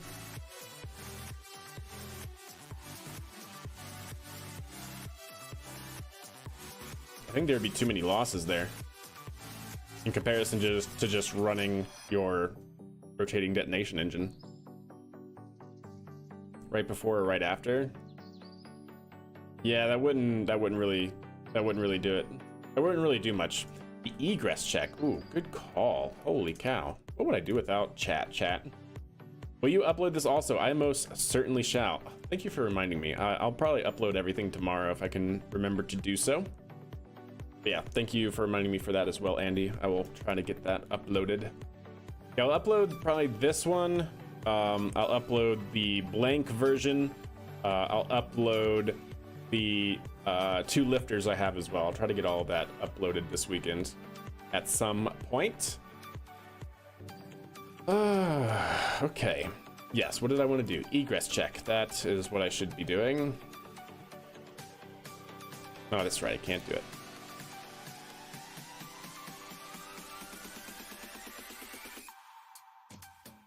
What ISP do RDEs theoretically have? You know, that's a good question. I don't know.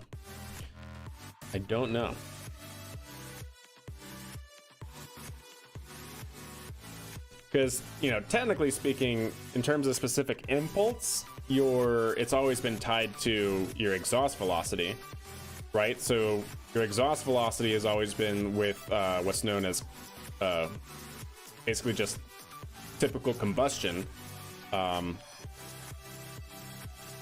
For something like hydrogen is a pretty well-defined number. But yeah, with something like rotating detonation, having a supersonic combustion versus a subsonic combustion, I'm not sure.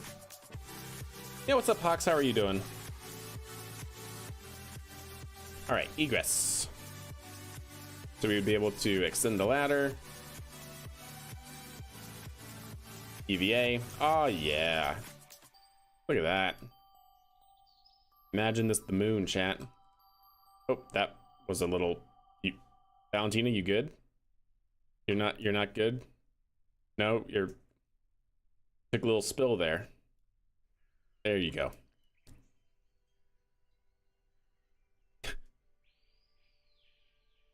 And then climb out. Yes. And then we should just be able to... how can you not get in the door from there? Why do I have to grab and then... Whatever. Now board. There we go. Perfect.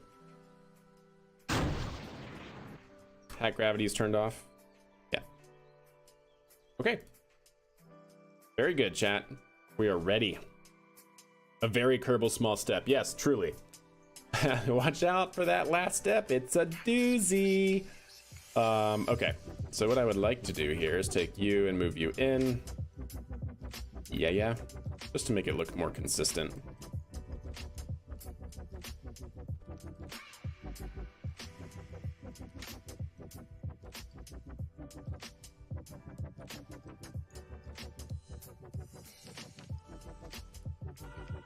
Okay, that should be good, chat. I mean, that really should do it, I hope. I guess, you know, that's what this test is all about, chat, right? That's why we're sending it uncrewed first. Go ahead and save it. Let's go ahead and switch editor. Let's go ahead and save it again. Take this variant, go to new. Nope, not switch editor, my bad. Actually, I guess we could, but anyways. Go ahead and load our extended fairing, max serva. For biprop fuels, is it more efficient to inject liquid fuel or preheated fuel into the combustion chamber? Technically speaking, it's more about the state of it. So like it shouldn't just be heated. Like if you think of a liquid, like the difference between cold versus hot water. But if you can change the state of it from a liquid to a gas, that's why full flow staged combustion cycles are so efficient, is because it's also known as a gas engine, meaning that both the fuel and oxidizer enter the combustion chamber superheated to the point where they are now gaseous instead of liquid, and that allows for them to mix better and have a better combustion. Also full combustion, right? You don't have as much residuals, unburned propellant. So yeah, something like that. But it doesn't necessarily mean preheated in terms of like just like boiling water, like superheated water versus cold water, but like changing the state to something like gas if it's typically in a liquid state.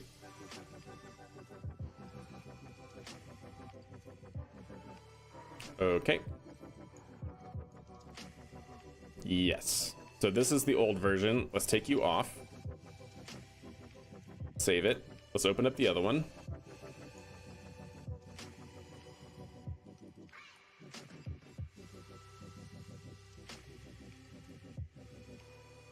Merge.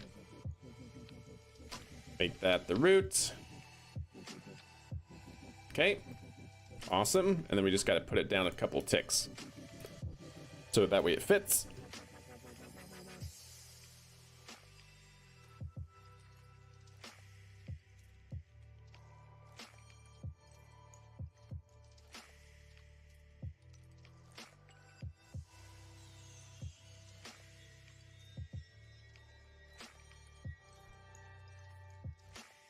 That looks pretty good. I hope it doesn't collide with these. I don't really feel like shifting it over if I can help it.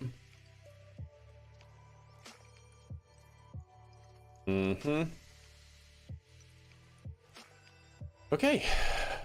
Well, not bad, chat. Not bad. That should all be in ship shape. Just for my sanity, I'm going to do this. In 4x symmetry. Actually, it cannot be in 4x symmetry. It needs to be in 2x symmetry. Of course it's there. Why is that the line for radial? Okay, fine.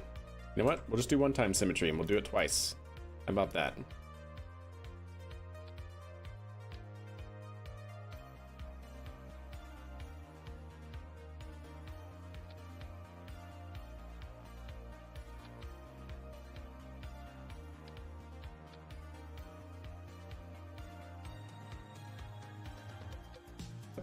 Would you stop it?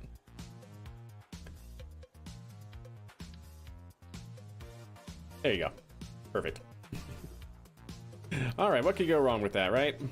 What could possibly go wrong with that? Anywho, let's go ahead and save it. Rotate it. Save it. Switch editor. So we're gonna have to check our staging too. They're not dumb, Sea Kraken, absolutely not. Last question, can you get combustion detonation with a plasmic fuel and oxidizer? I don't think so. That's a good question. That I don't know. Because it's plasma. I don't know of plasma being able to like combust. Because it's already in a very high energy state, so I don't know if you could combust plasma. Is that a thing, chat? Like, I'm not even talking about rockets, but like if you think of like a plasma cutter, that's not like taking plasma and combusting it. So no, I don't think so. I don't think that's how that works.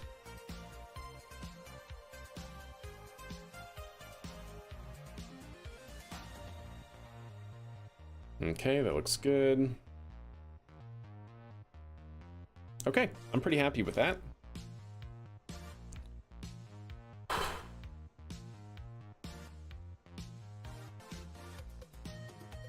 ahead and save it. Check our staging. They are definitely not. Ah, yes, of course. Of course. The staging is all wrong. All right. That one goes. At the same time, that one goes. Move that up. That should go here. And down.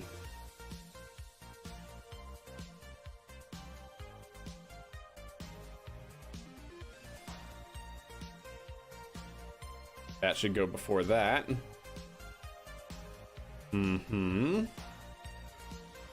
Remind me, chat, we gotta do all of the staging after Seiko manually. Because it did not like that last time. Is that the heat shield? No, that's the decoupler. Is this the heat shield? No, that's not. Okay. Aha! That one definitely needs to go beforehand. Before that. There we go. There's the heat shield. Okay, cool. That should do it, chat. Let's go ahead and get our flight hardware out. Or sorry, not flight hardware, our flight log out. You could do !log in chat and see this mission log here. It has every mission that we've performed to date. All right. This is going to be the first operational mission of the Maxerva launch vehicle, by the way. Yeah. And this will be the second of two. This will be the last qualifying demonstration mission of our lander. Not bad. But the answer is way more detailed than no. Understandable. What's up, Rayson? How are you? Why are you abusing Kerbal Space Program? What do you mean? What do you mean abusing? I think it likes it. Okay. Return to flight. That is no longer the case. That looks fine. 8:23. This is going to not be that. This is going to be now Maxerva 5. Hey, what's up? How are you? This will be 2 of 2.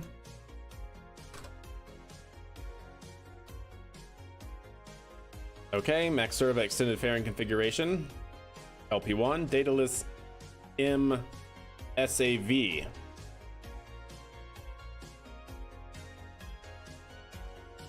With the Surface Ascent Vehicle, also known as the SAV.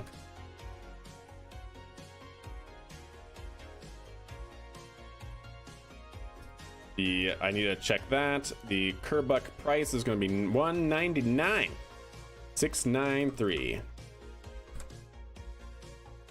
Launch DM2 on board Maxerva 1. Successfully land DLM2 at designated landing site near Lunar Arch at future outpost location. Now, tertiary mission, chat, will be Rendezvous SAV with Selene 1.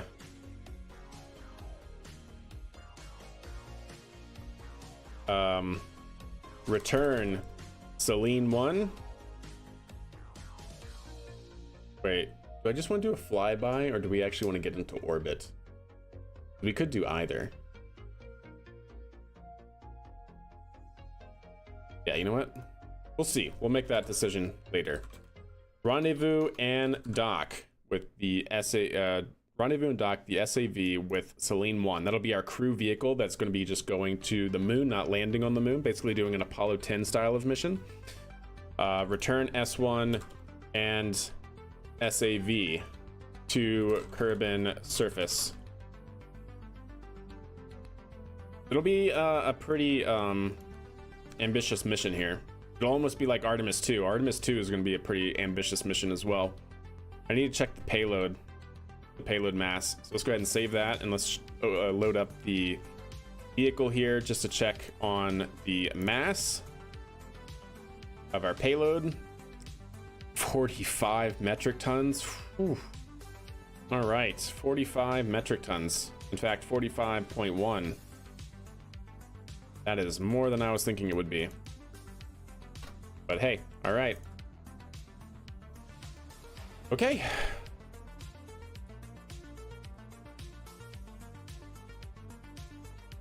I don't care what it was designed to do. I care what it was meant to do.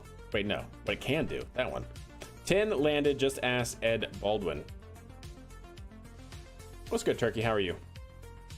Is there some worry about the safety of Artemis 2 mission? Haven't had the time to actually investigate it. In my opinion, yes, there's always, because it's going to be the first time crew is going to go into a deep space capsule since Apollo, after only flight testing that capsule once, with not all the onboard life support systems either. And I don't remember, did they push back all of the rendezvous and docking things they wanted to test, and they pushed that to Artemis 3? So technically Artemis 3 is going to be even more ambitious, because it's going to be the first lunar landing, as well as the first time Orion is going to actually dock with the lander vehicle, as well as also the first time it's going to rendezvous with an actual lander vehicle. All of the Artemis missions are extremely ambitious. Is there risk involved? Of course there is. Do I think it's, overly risky? No. In terms of overly risky, like I don't see it as being like an unnecessary risk. Like, of course NASA's tracking all the risks and making sure it's a safe vehicle, but like I said, it will literally be Artemis 2 will be the first time the Orion capsule will have humans on board it, let alone traveling with that Orion capsule to the moon, let alone having the ECLIS system, the environmental control and life support system, on board for the first time with humans. So, yeah. AM3 waits for Gateway. I don't know, man. Gateway is in such a weird spot right now. I'd like to think so. I really like the concept of Gateway, but it's also arguably not required, which makes it just such a cluster of a programmatic issue. Right? Because, like, Gateway is... I think Gateway is really important for what it's actually designed to do and prepare humans for like deep space missions and going out to Mars and all that sort of stuff, right? It's like the ISS except in deep space. That's pretty important. But arguably speaking, just for getting boots down on the ground to the moon, it's not required. And so I think that, along with all the delays that the Gateway modules are having now, because they're redesigning the vehicle, because they're redesigning the original launch vehicle it was actually meant to fly on. So this late in the stage, they're having a lot of issues with that, right? I'm worried that Gateway is just going to fall the way of a bunch of other NASA projects, where it's just going to be really expensive, and it's going to be, it's not going to have the vision and focus that it once had before, and it's just going to fall off. I really hope it doesn't do that, but yeah. We'll see. I'm extremely hopeful, though. All right, let's go ahead and save it. So make sure no crew are on board, of course. Save it, and we're going to put it out there. This is going to be Maxerva 5 DML2 mission. Launching at that time. We'll be launching here. We'll check our time. We're up to time warp 12 days into the future. Yeah, there you go, J-Neck, indeed. When I was put on Halo, they said 2024. My fingers are crossed, but from our last update, 2024 is vastly closing.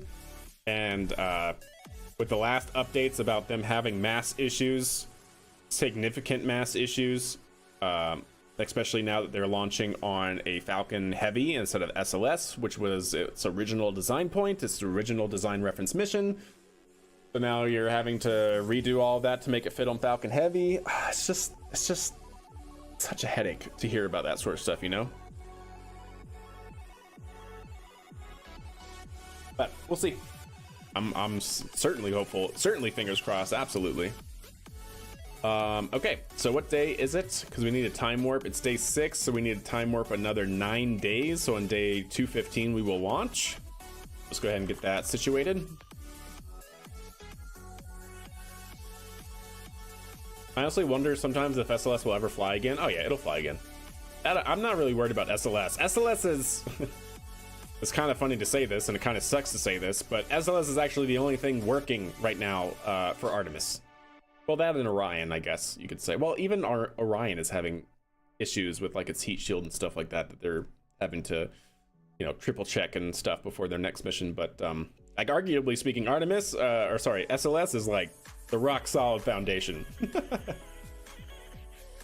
only thing that sucks about SLS is that it takes so freaking long to build and it's super expensive. But part of that reason that it's so expensive is because they're only building 1.5 a year. Well, actually, I think they're still only building like 1 a year, with plans to expand that to 1.5 a year by the end of 2026, 2025 maybe. But yeah, like if you could build more and launch it more, then some of those recurring costs could then be distributed over multiple launch vehicles. Right, because NASA has to pay for all of the upkeep of the facilities for SLS and all that stuff, let alone the manufacturing facility. And so if you're only producing one, well, then that's $1 billion worth of infrastructure, all to build and launch one rocket, right?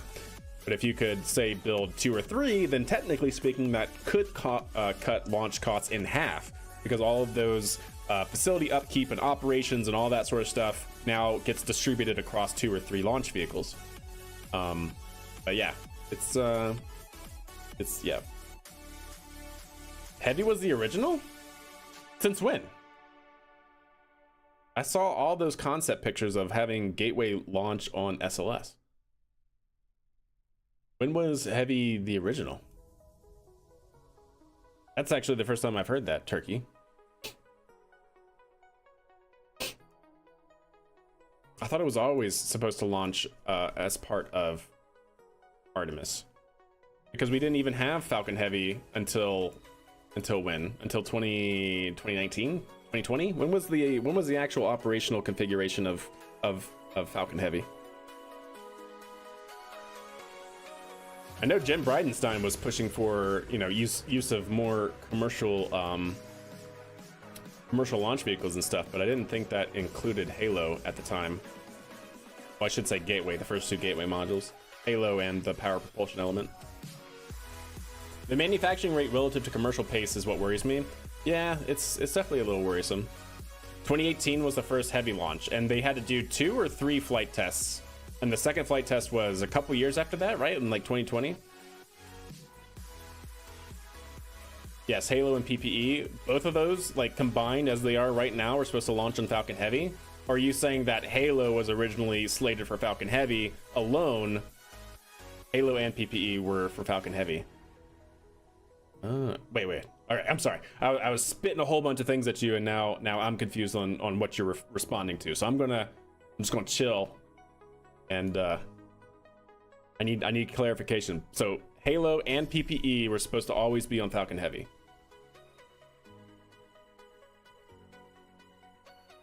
Is that correct?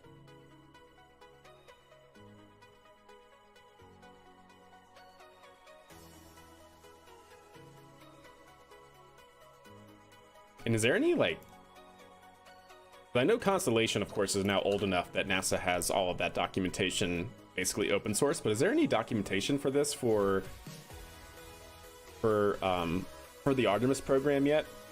Especially for like Gateway and stuff? Because that totally flew over my head then. What's up, Badger? How are you? NASA needs to be careful. If Elon can get Starship to the moon without NASA could find itself with funding cuts in favor of SpaceX, and then the spaceflight economy suffers. Whilst nobody wants it to happen, me and EJ agree that with all the weird stuff NASA's doing, it's looking more likely. I don't know. I'm hesitant to jump on that bandwagon, Badger, because... Well, I guess I still need to figure out. I still honestly have no idea how SpaceX and any company can commercialize space until we build up the economy in order to actually go after space assets. And the primary space asset is to deliver humans and be able to build outposts and long duration missions at the moon, which right now NASA's the only paying customer. Now, I'm not saying, of course, SpaceX couldn't do what they're doing now with like Polaris Dawn and have their own commercially funded lunar missions, but I don't know how far that would be away. I still feel like NASA would be the primary customer. Oh, man, I don't know. I'm hesitant to get on that because I feel like it's way more complicated than just saying like, oh, well, SpaceX can get there to the moon, so therefore NASA's irrelevant. Like that's not exactly, that's not the whole thing, right? Halo and PPE were on Falcon Heavy. Interesting. That is the first time I've heard that. I always thought it was slated for SLS. I have to do some digging on that. I trust you. That's the first time I've heard that.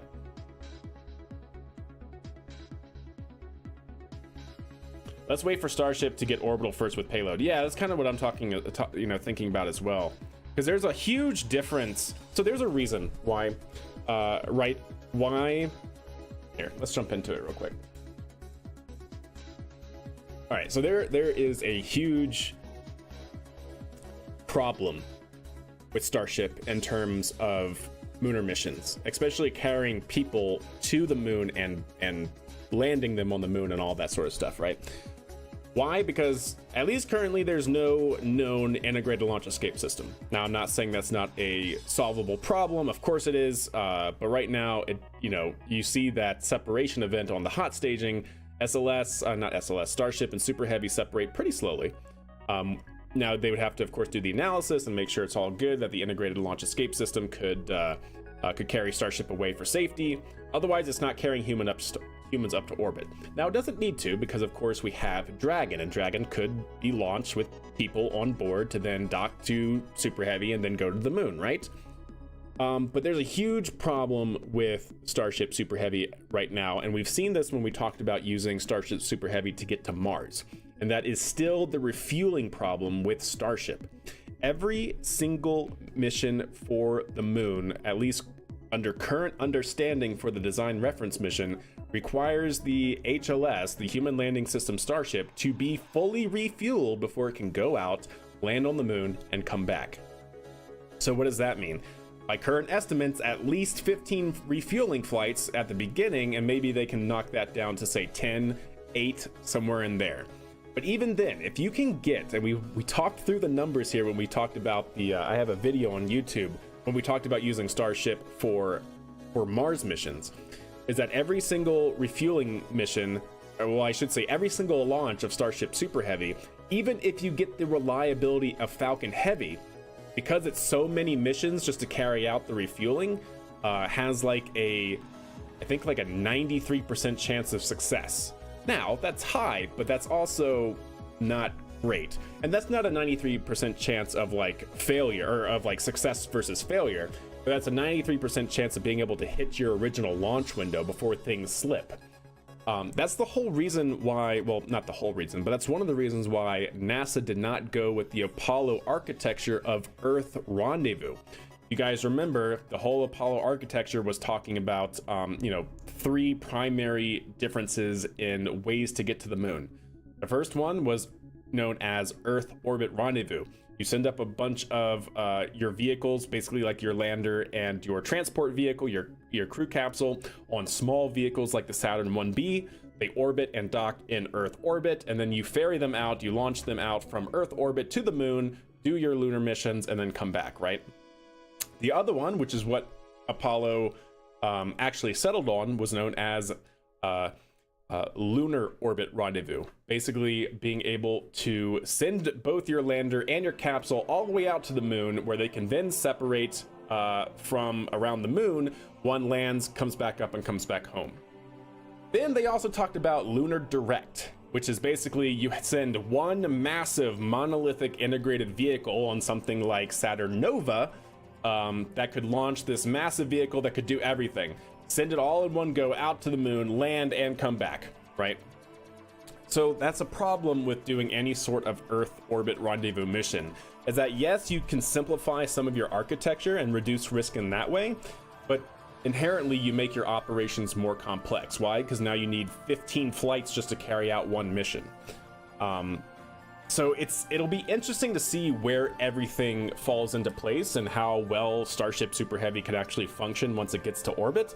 It's not even in orbit yet. It can't even get its own payload into orbit. It can't even get itself into orbit with any meaningful payload. They're of course working on that. It's not a unsolvable problem, but I think we're giving way too much. We're giving in way too much to speculation, I think, currently. Never was for SLS, gotcha. What's Halo? It's the habitat and logistics module for Gateway. Can't remember what the outpost. That's what it is. I was about to say I couldn't remember what the O stood for. What if you saw boil off mitigation and start setting up a depot infrastructure way before operational missions? And that would be fantastic. We don't have that yet. And you would still need to make sure that that depot is fully fueled. It would still have to have. That depot, right, would still have to be fully fueled by Starship flights just to refuel your HLS, right? So it's like getting fuel into space is difficult because it would literally be the design philosophy of Saturn V, which is all of that fuel to move all of that fuel. Like quite literally, that's how you can describe the Saturn V to launch Apollo. It was just one gigantic fuel depot that was designed to launch a tiny little capsule to the moon, right? It was all of that fuel to move all that fuel. So you would still have issues that would help mitigate some of your scheduling risk, right? Because now you can fuel your depot way in advance and have it up on orbit waiting for HLS to come to fuel and all that sort of stuff. But that, that's also risky. That's not something that we have today. And how long would it take to develop that refueling depot? And then, yeah, it's not just like, oh, this is the solution, right? One size fits all. There's so much involved. It's just a gut feeling. Fair enough. Yeah, I don't know. I think, I don't know, man. I really don't. It's a tough call for me to be able to say, or for me to jump on that line of thinking. I'm not saying it couldn't happen. It's just I see way too many variables still with SpaceX and Super Heavy. Even if SpaceX and Super Heavy and Starship all function perfectly as is, with the things that I know NASA wants to do, Starship is not the vehicle to do what they want to do, right? Starship Super Heavy, at least in its current configuration, cannot do something like Europa Clipper. It doesn't have the Delta V. It would have maybe enough volume and up mass to maybe send like a kick stage out with it. That could be one way to do it, but now you're also increasing additional risk because now you have three different vehicles doing, or three vehicles integrated to your one mission just to make it work versus having SLS do it all in one shot. There's always, trade-offs, right? You worked on Halo for a while? That's cool. That's awesome. You aren't? Wait, you are anti-SpaceX? Well, no, absolutely not. I'm not anti-SpaceX. I just am a realist when it comes to where SpaceX is and what everyone else says is like, oh, SpaceX is going to end NASA. Like, no. Space is hard and will turn around and bite you when you least expect it. Murphy's Law, always true. But yeah, no, I'm far from anti-SpaceX. Woo-wee. I wanted to work there. I get nervous when I think about landing that telephone pole in the moon. What if it flips over? What if it tips over? Well, we still haven't seen the HLS lander, right? Because the newest versions of HLS have pretty large landing gear versus the original renders of Starship HLS. So I'm not sure if that's such a big deal, but yeah, that's of course always an issue for very tall landers. It was an issue expressed in the selection committee award for Blue Origin as well, is in that it's really tall and we're not sure how much deviation off the center of mass it could handle and things like that, right? Anyways, yeah, that's the spiel. That's my rant, chat. Definitely am all gung-ho for SpaceX, but I don't think it's as clear cut as people make it out to be. Not saying that you are Badger or EJ or anybody is. You guys, I know, understand it, but you see way too much crap on Twitter. Oh man. The interwebs, chat. It's a fun place. The big fear is SpaceX gets its finger out and solves its issues and does a full lunar mission by itself for a fraction of the cost of HLS, at which point government taxpayers are going to start asking questions in the virtue of paying for the NASA solution. Bad for spaceflight and NASA. Yeah, I don't know. I don't know what would have to happen for that, and how long down the road would that have, right? Because right now, at least with Artemis, and we still haven't even talked about that. What are the regulations and things involved for ferrying your own people out commercially to the moon? That's a whole nother issue that we got to talk about, because that's not a thing yet. Right? Not saying it couldn't be, because we're now seeing commercial missions on Dragon, but the moon is totally different. Yeah, I don't know how that plays out from a regulatory stance. And then we also have this entire Artemis architecture, an integrated architecture for Artemis with Orion and things. So are we just going to say bye-bye to Orion as well? And I still don't see how SpaceX commercializes yet. Right? Because SpaceX, really, their goal is to get to Mars, not necessarily the moon. You know? Like, they want to get to Mars and not necessarily the moon. So they would have to rely on other commercial entities to probably want to go there, unless there's a big enough private sector desire to go to the moon, but we haven't seen that yet. We haven't seen any desire to go to the moon from the private sector, other than what's being funded through NASA, right? You do know NASA does more than just launch rockets. SpaceX makes money off of NASA. NASA goes away house of cards. I mean, yeah, it's not like, yeah, we certainly wouldn't, yeah, I don't know. I don't know how that plays out. It's a difficult one.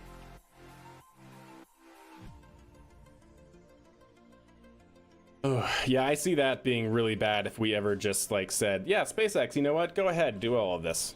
The government is always going to need its own agency at the end. Yeah, that's what I was just about to say. You caught it, Charles. Like, I really am definitely not a proponent of just giving SpaceX, like, handing over the reins, even if they're successful with Super Heavy, Starship, and HLS, because NASA is a government agency and SpaceX is a commercial agency, and they will always have their different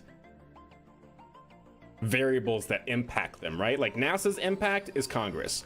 Commercial impact is loss of funding, no commercialization, not seeing the profit outcomes that they want, right? Like, commercial entities, although they can do it faster and cheaper, unless there's like an actual incentive, they could always just pull the plug, right? They could always back out and just take the consequences of whatever contractual obligation. Like, Maxar has done that. Maxar was was on the robotic servicing of geostationary spacecraft, RSGS, whatever that program was called. They were contracted by the DoD, Department of Defense, to build a large servicing robotic mission to basically test OSAM, right? OSAM 1 and 2, which is part of also NASA. They backed out of the contract like 3 or 4 years into the contract. Yeah, like SpaceX could, if they were not seeing any sort of profit, just be like, yep, we're done. We're not going to the moon, right? So yeah, that would be horrendous. I don't think we could ever give SpaceX full control of that. Love driving by it. Indeed. It's super cool on top of that hill, the big dish, the big mirror dish looking thing. It's awesome. Yeah, Turkey. Yeah, indeed. Okay, I'm sorry, chat. Let's get back into the flight here. But yeah, love talking space. Like, this stuff is what I live, breathe, and do for a living. So there you go.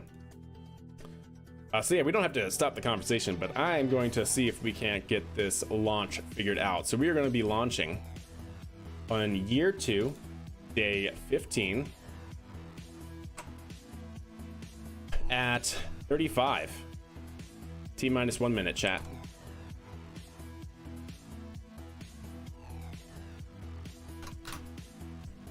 There we go.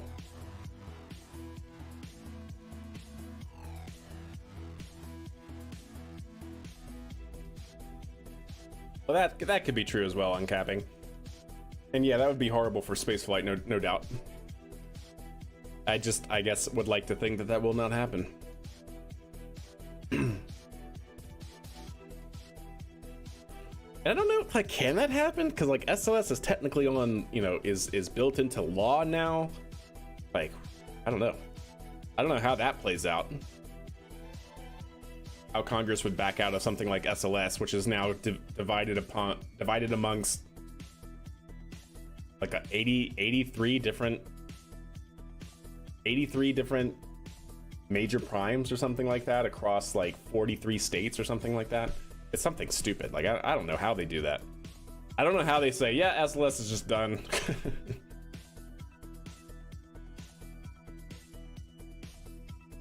All right, here we go. T-minus 20 seconds. Make sure we have our good. Ooh, well, that's fine. That's okay. Yeah. That's true, Turkey. That is true. All right, and we are go for launch. Vehicle is on terminal power, and we are in the terminal count. 9, 8, 7, 6, 5, 4, 3, 2. Outboard engine start. And lag. Go for lag, chat. It's thinking. So there it goes. There we go. Cool. Vehicles away. Cleared the tower and go for roll.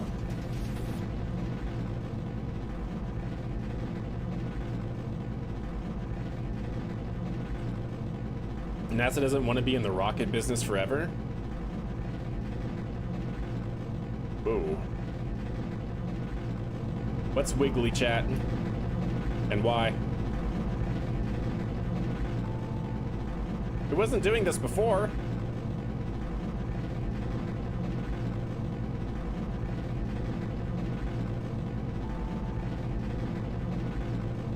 It was totally not doing this before, right? Why you do this now? Let's see, where are we controlling from? Oh, did it stop? Ah, okay, it stopped. Sort of. It kind of damped out.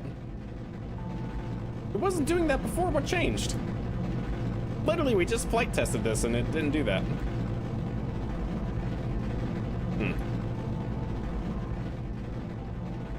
I'm not sure, but we're looking okay. It's a little bit more active than I would like, but we're okay.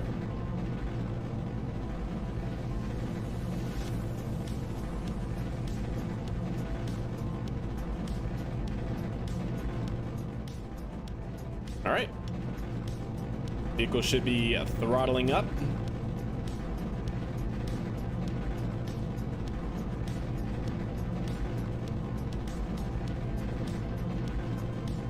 Yeah, we'll see what happens this flight, chat.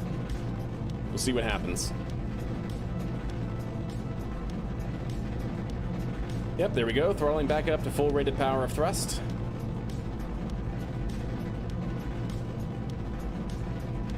Okay, that's looking fine. Even though the engines are more active, it seems like we might be a little bit more, you know, we're providing less inclination than before, it seems. Although the inclination is slowly going up.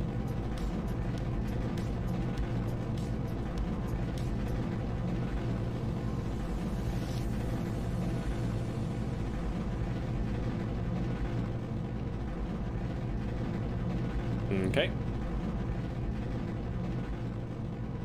I really want to see a staging velocity of around 900 meters per second. That'd be most excellent.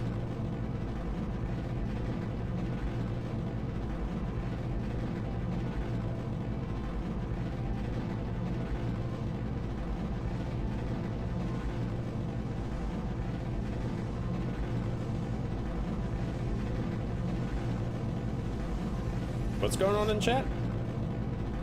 Let's remain civil, chat, yeah?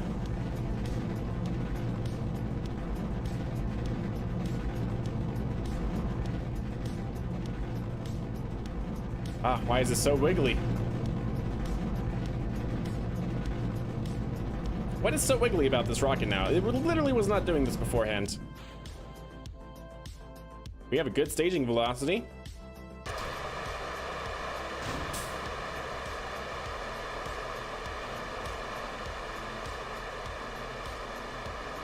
Okay, we're good. I hold my breath there for a second.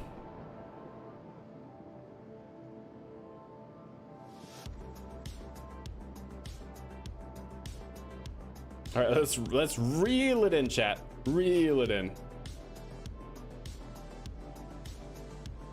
Drink! Gladly.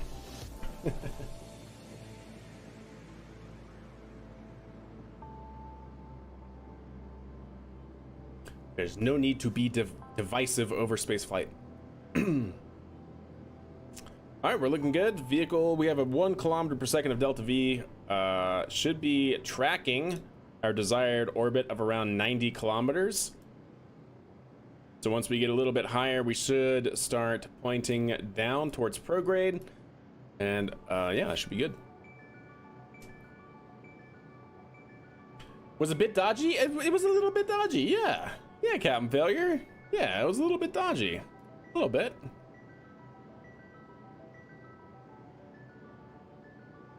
It was most certainly a little bit dodgy, 100%.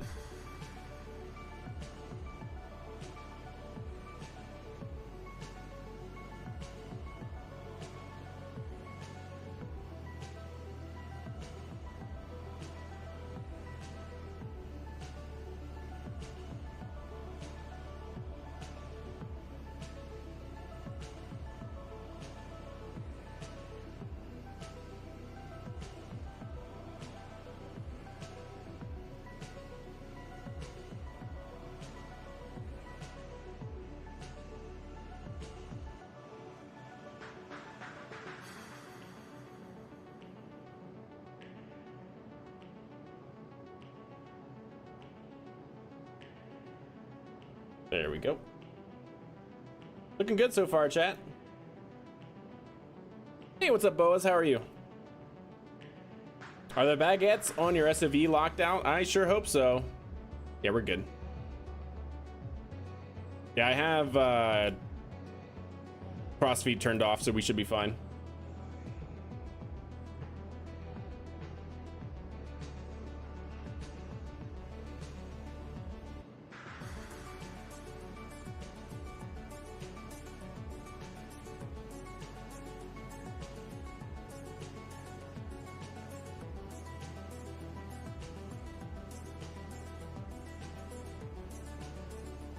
Oh, I see, yeah. Halo and PPE were supposed to launch on separate launch vehicles, but not SLS. And then to Falcon Heavy as one single module. Time for PM later? What do you mean?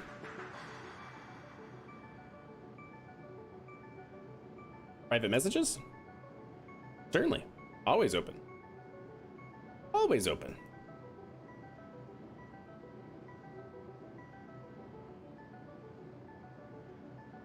We're looking good here. We're tracking that 90 kilometers orbit.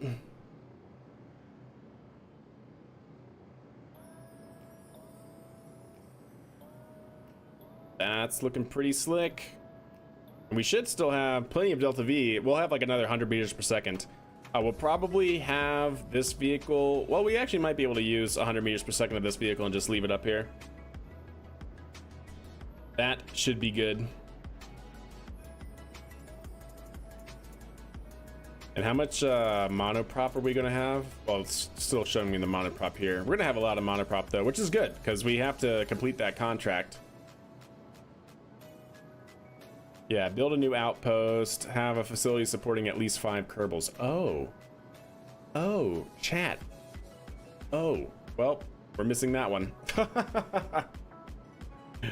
Well, it looks like we're going to be doing that one next time. We do not have a facility able to support 5 Kerbals unless we dock the CEV to it and land the CEV. I don't want to do that. Oh, no. I knew I forgot something. What very small vehicle could we add to this that would be small enough to, that's funny. We're meant for Falcon Heavy, yeah, gotcha.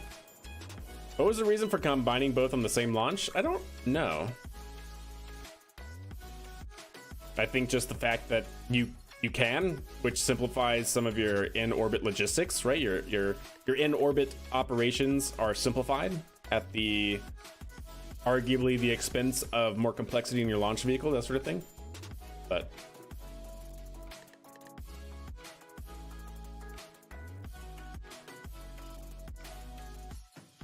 all right, we're looking good, chat. Looking good. Okay, so we have 67 meters per second remaining here. Okay. So what do we want to do? Is it just, I think the lander should just get out to the moon by itself, right? Let's go ahead and F5 here. And then we're gonna kick it out to the moon. Ditch the pig. Yeah, something like that. Yeah, easier rendezvous. Yeah, you simplify certain parts of your orbital logistics requirement, because the original plan, if I do remember speaking, or at least one of the concepts I saw, now that we're thinking through it and I'm now remembering, was Halo and PPE would launch on smaller launch vehicles separately, rendezvous in orbit around Earth, and then the PPE would then launch the two together out to the moon. So you can imagine that, yes, that simplifies your launch vehicles, technically speaking, because you don't need a super heavy lifter, or you don't need a heavy lifter. But now you have to worry about rendezvousing them together autonomously and all that sort of other stuff, right? So now if you can just integrate them together and launch them on a larger launch vehicle, you can simplify those orbital logistics. Dock to a Dream Chaser and land with that. We'll come up with something. We'll figure out something. Maybe we can put a command module of some sort, a very small one somewhere. I don't know. We'll figure it out.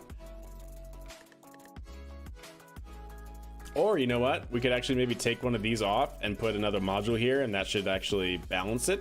Because the reason why we did 2 monoprop on both sides was to balance the craft. But if we can actually instead add a some sort of module that can actually carry Kerbals, then that might offset the mass issue anyways.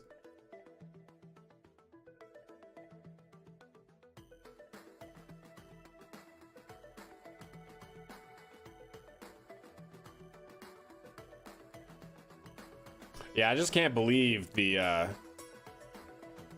cable harness mass estimation problem. That, whew, that's a hefty miss. All right, let's go ahead and decouple.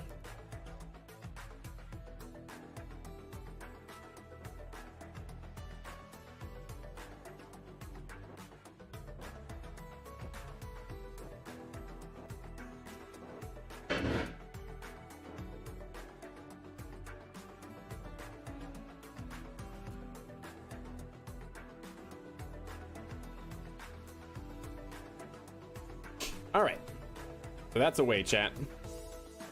So now, ideally, we should be able to deorbit this. Hey, there's our target, chat.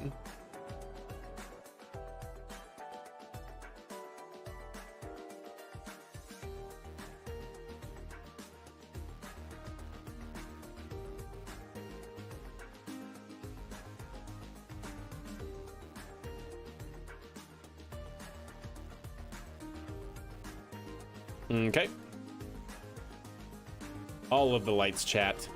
All of them.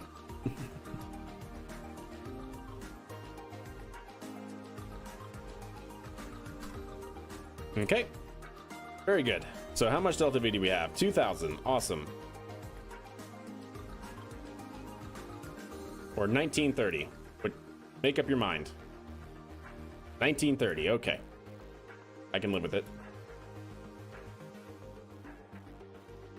You had that problem too, 2022. Yep, it is. It's a difficult one. Is there any plane that had the ability to change the angle of attack mid-flight? What do you mean? Is there any plane that had the ability to change the angle of attack mid-flight? Well, the angle of attack is not static. You're always flying with a different angle of attack depending on your trim condition and things like that.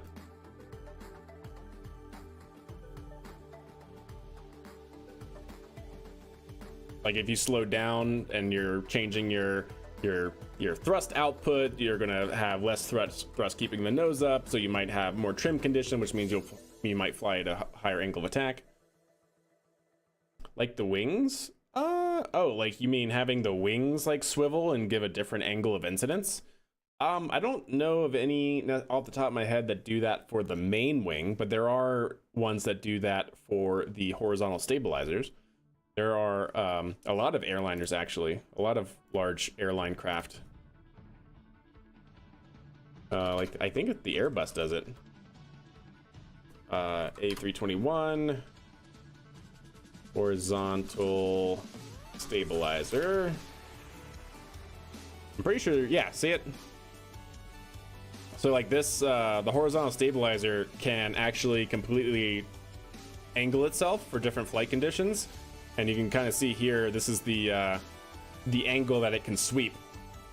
So not only do you have trim tabs or trim off of your horizontal stabilizer control surface here, but you can also move the entire surface as well. I don't know of any that do that with the main wing. I'm not sure. Not that I know of. A solar flare in 2025? I'm not aware with that. That is news to me. All right, so let's go ahead and set up our target of the moon here. Set as target. And something like perhaps right here, add a maneuver.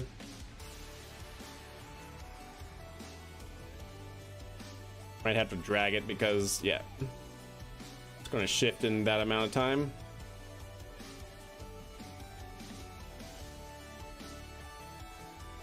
There we go.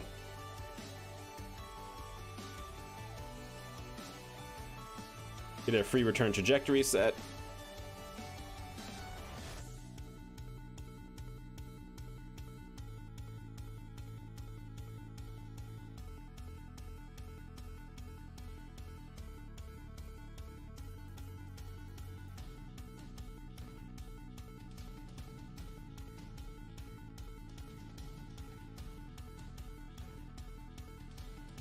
There we go.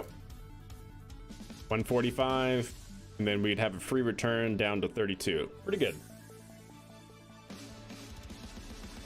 Careful of the screw. Yeah, no kidding. That was an Alaskan airline, right? That's more than expected. Yeah. Yeah, probably Cero. I'm not sure. I mean, I know a lot of them have it. I know it's common.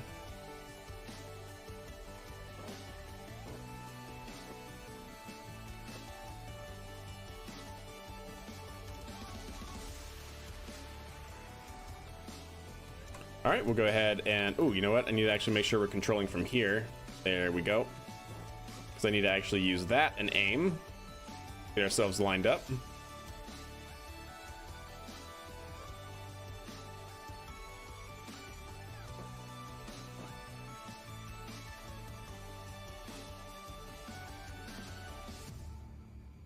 Oh, wow, Jax. Okay, then.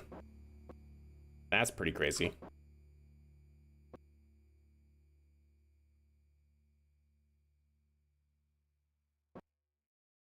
And let's go ahead and stop right about there. There we go.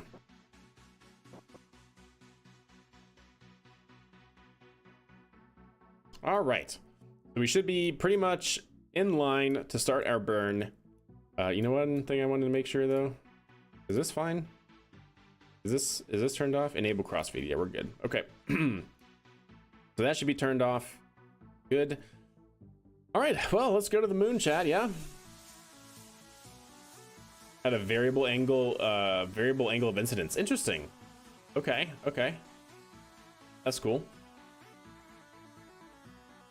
Well, let's go ahead and get situated. It's going to be a 2-minute and 20-second burn coming up in 25 minutes. So let's go ahead and time warp. Prepare ourselves. Make sure we're not going to run out of battery. We'll have to deploy these during our coast phase, which is fine. Oh, it bent the wings. They didn't rotate. Interesting. That's pretty wild.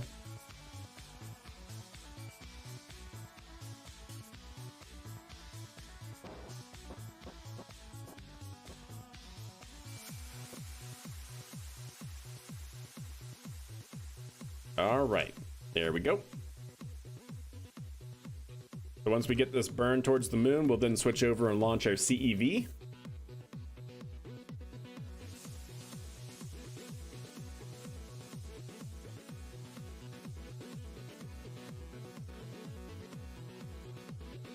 Actually, we'll probably have to go all the way through landing for this because of my time warp rules. So because we have to time warp 12 days in between launches, we'll probably land this. It'll stay on the surface of the moon until Kerbals can arrive, and then it'll launch and rendezvous. That's the idea anyways. 20 seconds here.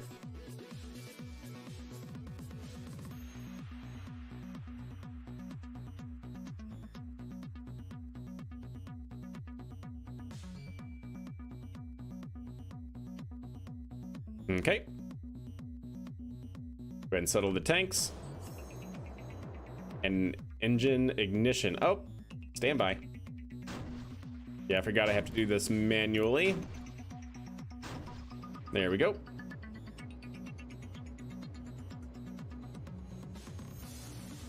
Cool. There we go. The XP70, that's true. That is definitely a pretty awesome plane that changed its wing form. Is this actual mission vehicle or another test? It is the first uncrew flight test of this. Think of it like the first HLS mission, right? That NASA contracted SpaceX to do. Basically a full up demonstration, but no crew on board.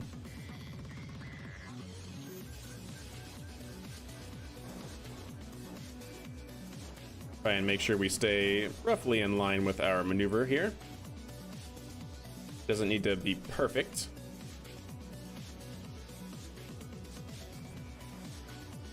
Yeah, we're pretty good on rates, actually. Fairly well balanced.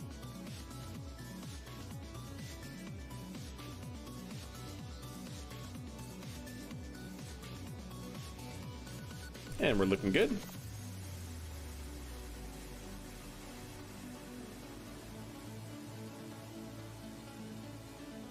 And a moon base at the same go. Basically, that's the idea, is that these are both the lander and they can also bring habitat modules. It has an ascent stage, all that jazz.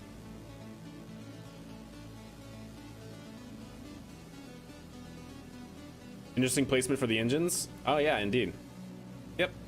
It's a horizontal axis lander. It's not a dual axis lander, it's a horizontal axis lander though.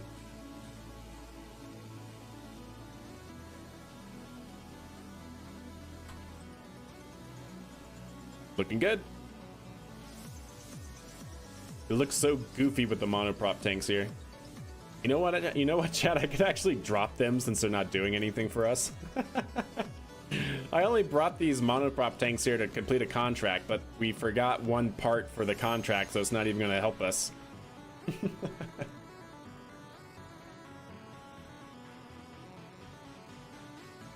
Yeah, we forgot. We need to have one more crew module of some sort, because this has to be able to house 5 Kerbals, and so we don't have that 5th Kerbal slot available. Oops. Oh well, it'll still be good dummy mass, right? There we go. 174. 174 by 72. There we go. 35. Free return. Yep, that seems good. With 1,068. Just add an EVA seat. Does that count? Question. Does that actually count for this? Where it says have a facility supporting at least 5 Kerbals. Can you do an EVA seat? Seat? I don't think so. I don't think that's how that works. Well, that's true, Joe. Yeah, 100%. Yeah, no locking of the GNC system. None of that. All right, well, now that we are in our coast phase, we'll go ahead and extend one solar array until we get to the moon. They totally count? All right, well, we can test that pretty easily. We'll add a seat somewhere, and then we'll look here and see if that's checked off.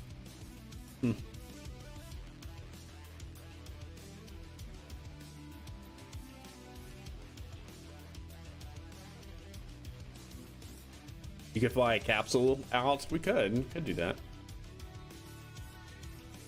Hey, Joe. I've been watching since around 10. You give me some good ideas for my game. Awesome. Good to hear. Good to hear. Glad you're enjoying the stream and content.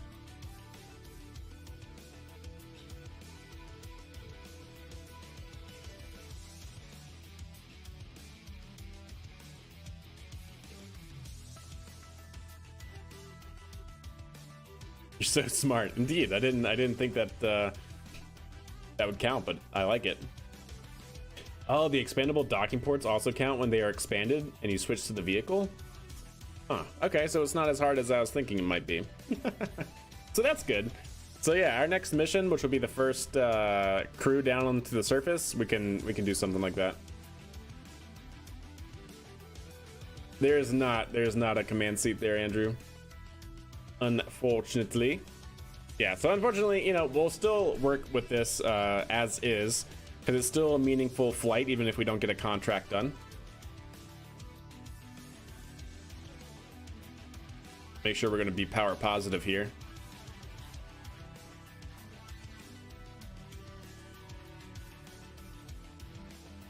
Are we really not power positive? Wait, hold up. How are we not power positive? Because we are literally facing in the perfect direction to not have solar arrays pointing to the sun. That's how. There we go. What do we got? Okay, so that's old. Complete a contract. And that's old as well. Okay. There we go. Now we're power positive.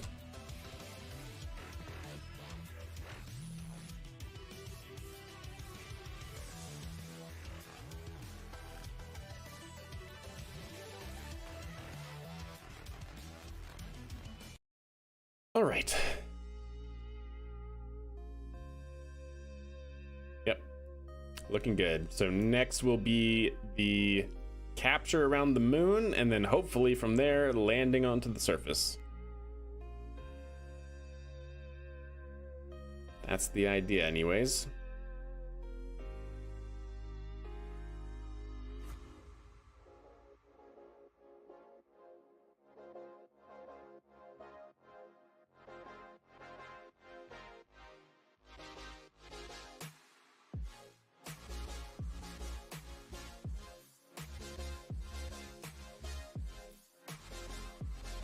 Okay.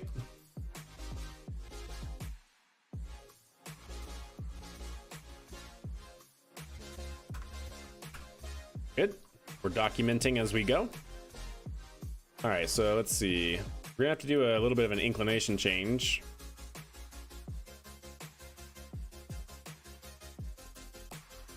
Something a little bit more like that. Even that's not gonna be perfect. You know what? Let's not do an inclination change. I need to land there, where DML 1 is.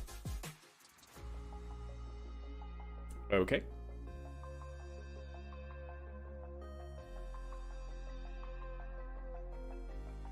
What's the plan?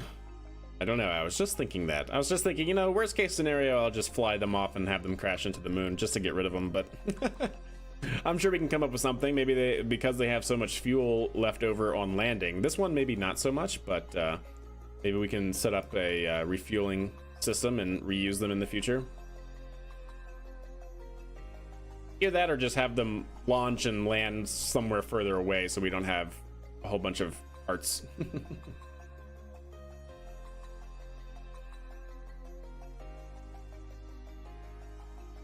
Okay, I do need to probably do, while we're really far away, at least some kind of... Can I stop time warping, please? Thank you. Do need to clean this up a little bit. Make it a little bit more.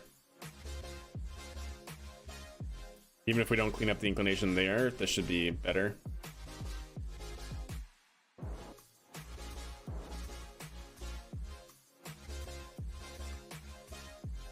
Okay. And 40 meters per second. Yeah, we'll just go ahead and start doing an inclination change. Very small. I just don't want to be this steep if we can help it.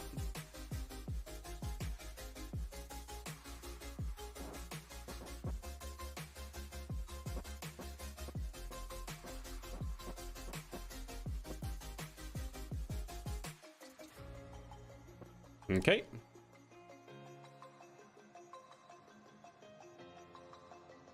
We're still going to have an inclination, but I just want to try and clean it up a little bit here. Something like that. Yeah.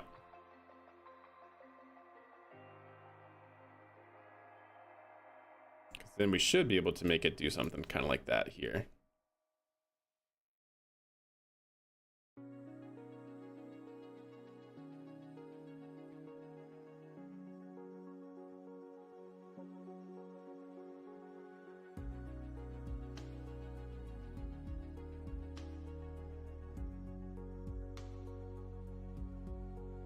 There we go, something like that.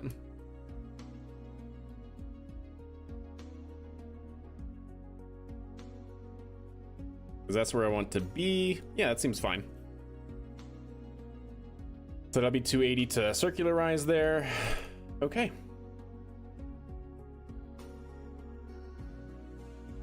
Cool, so we'll coast down to here, and then before we do this large burn, we'll retract the solar array and go from there, chat. Let's go ahead and get maneuvered.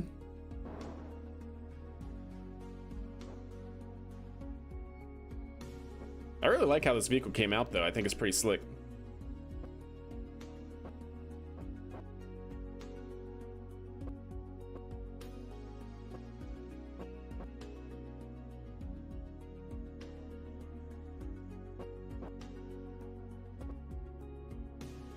Okay.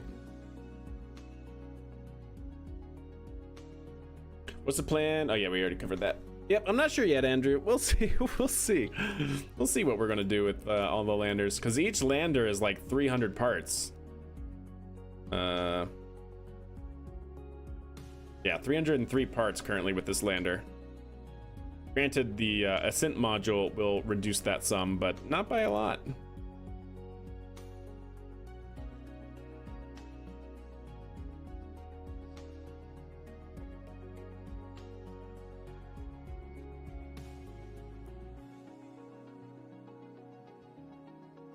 Okay, let's go ahead and retract.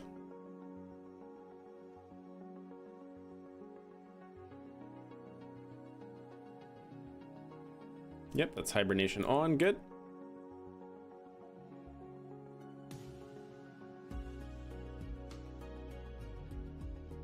Meme tax. Gotta pay your taxes, super. That's right. Go ahead and settle the tanks.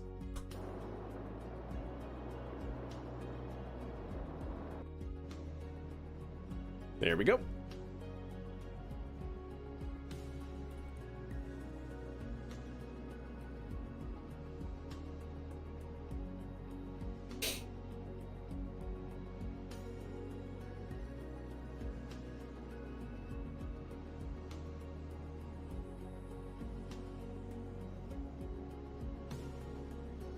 Okay, there we go. A few more seconds remaining. Bring it in.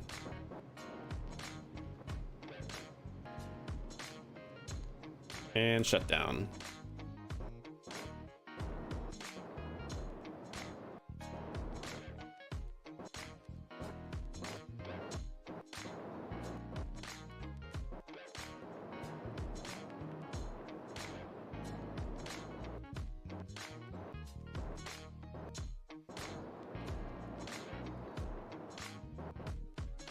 There we go. 188 by 188, chat. Okay. Now we just have to line ourselves up with where we're gonna land.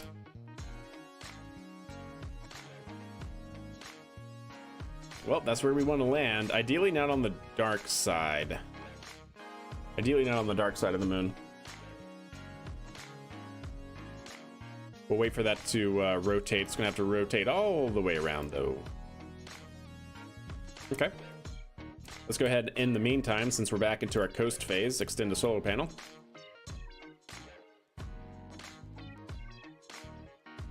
Cool. And let's start rotating. Also keep an eye on what day it is, because we need to time warp at least until day year 2, day 28, 27, 28 for our next launch.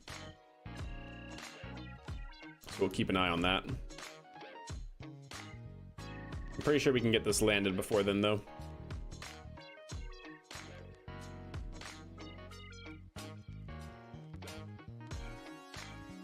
It is a power-hungry spacecraft, though. I gotta tell you what, chat. That's about halfway, 2 days, okay. Seems good.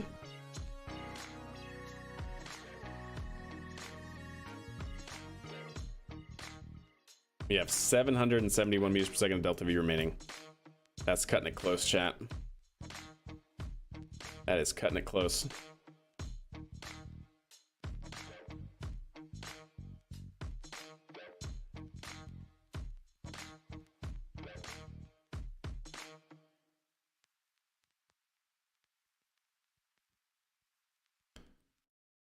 Oh, that's cutting it close. Okay.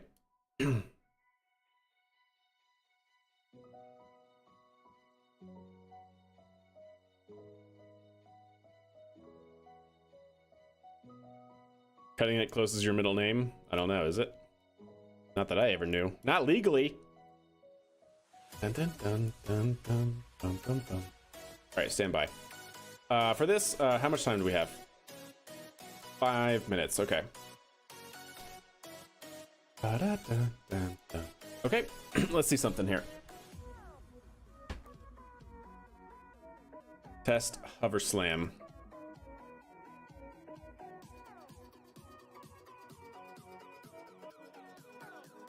Root vessel is actually going to be called CEVFR.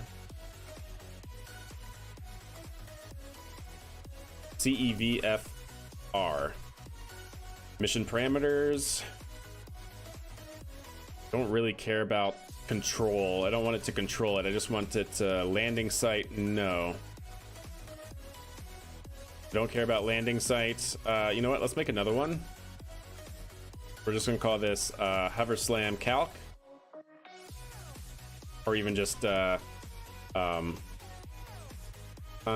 to go.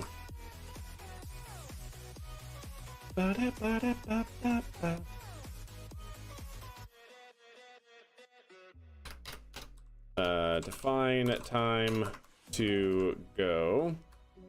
Con sonar bearing range. Let's see. Con vessel.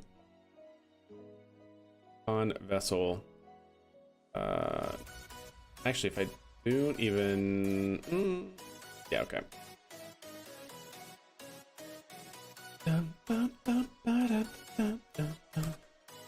All right, let's go ahead and copy and paste this. I'm basically going to build a quick script here that's going to tell me the most optimal time to burn in order to land a certain altitude off the surface. Ideally, chat. Ideally. We'll see if that actually works, though.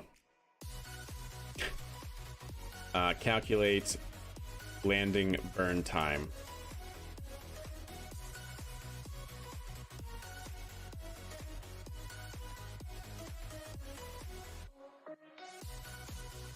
Yeah.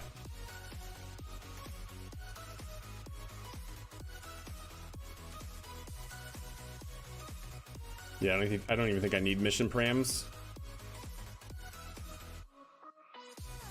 And let's see, what is this? Calculate burn time.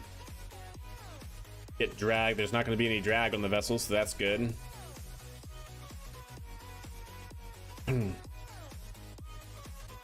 Yep, okay.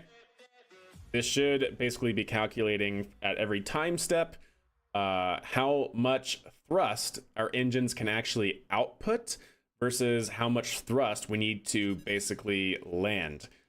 Basically, how much can we output at every time step versus how much we need right now to actually not hit the ground. And so basically when the time to burn, or basically when those two are equal to each other, that's the time that you should burn. So that seems good. Yeah, we're basically finding out where our possible acceleration is equal to our needed acceleration. What is G here? Vessel.orbit gravitational parameter. Yes, good. So I'm hoping that this should be fine for the moon. Plus a billion meters per second monoprop. Yeah, unfortunately the monoprop is not going to save us here. We could drop the tanks in an emergency. That is definitely true. To give us more delta V. Because the tanks are worthless. But I would like to keep them because we kind of need them for the contract.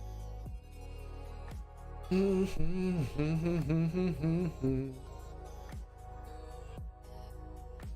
want to make sure we're good here. We'll test it above the ground just to make sure, but I just want to basically print the time to burn.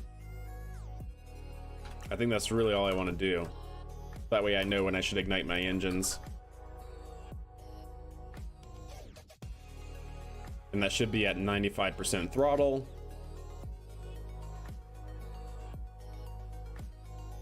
And where our target altitude is 20 meters above the surface. Okay.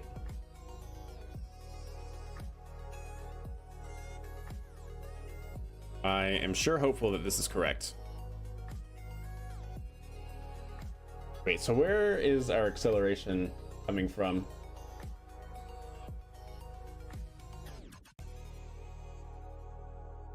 Engine offset. Yeah.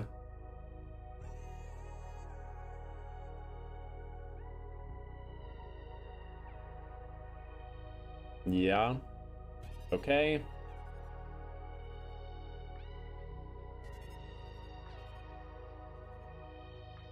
Available thrust.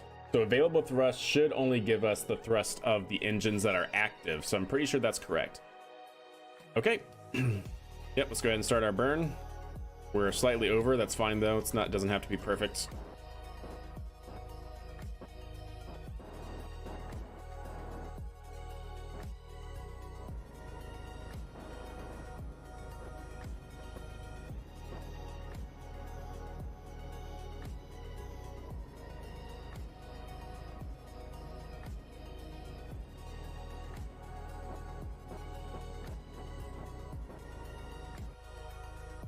Okay.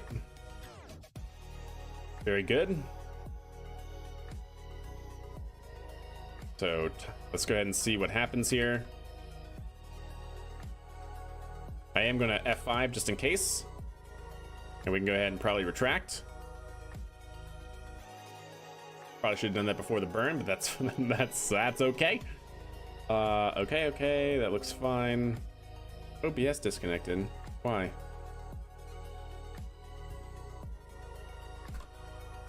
Are we still up on YouTube? We are still up on YouTube. How is that even possible?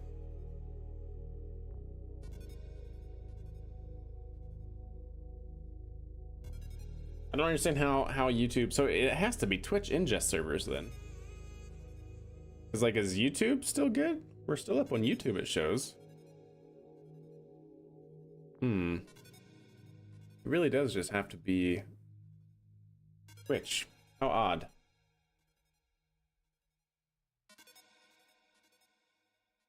How odd. Oh, there we go. Reconnection successful. Okay. Okay. Yeah, still here? Okay, cool. Yeah, I don't know. That's weird. Like, YouTube has no problems, but Twitch on the other hand, being twitchy. All right, so that should be fine. Don't even need that. Don't even care about that. Wait. Where do we set that though? Initialize test. Initialize test. Okay, so we do that. And then time to go. Okay, we should be fine. So yeah, I don't even need that actually. Good.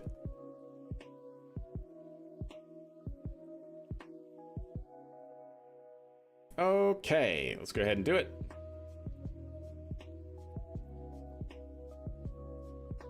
Actually, you know what? I will.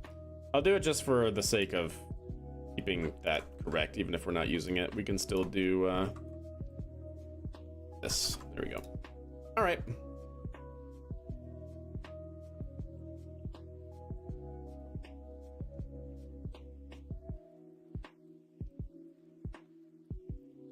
Okay, we're looking good.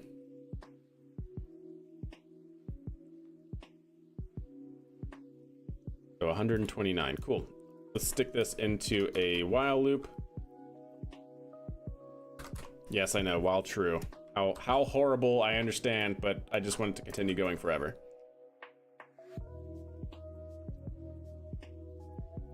Cool. All right, we'll try that out once we get a little bit closer to the surface here. Twitch is the problem. Twitch is always the problem, right? Kappa.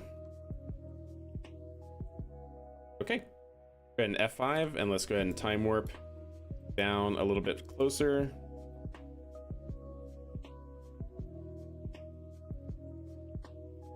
We have plenty of electrical charge, not worried.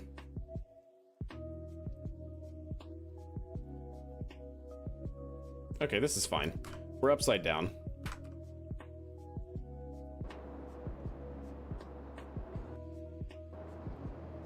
We are going to start burning a little bit here, so we not only slow down, but bring ourselves right over the top of our landing zone.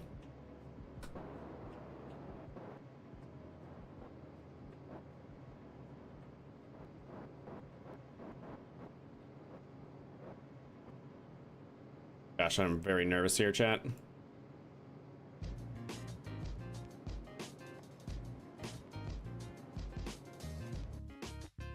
Okay, that should basically be right on top of it. Just about. 405 meters per second.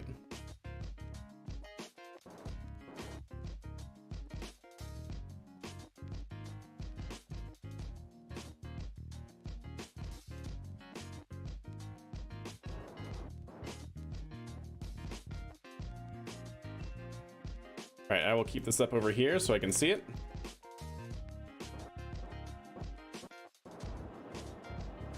And burn off a little RCS while we're here, right?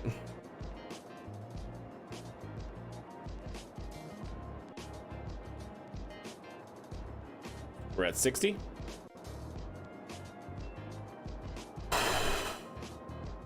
$57.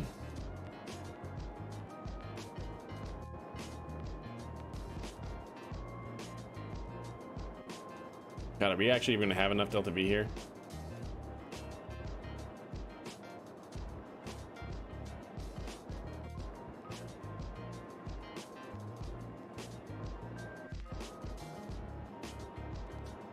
It is definitely going to have to be a hover slam.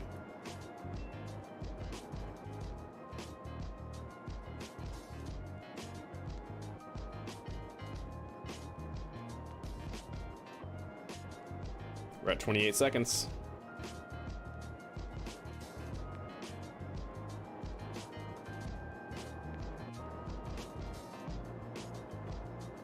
$17.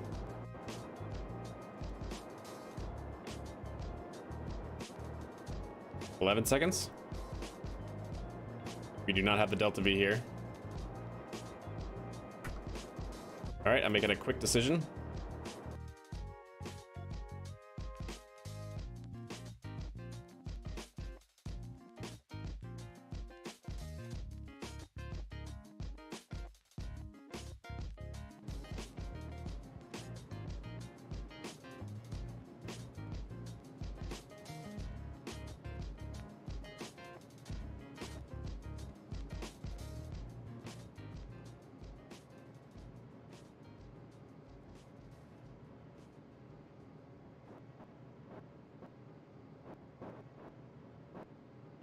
We were late on the burn.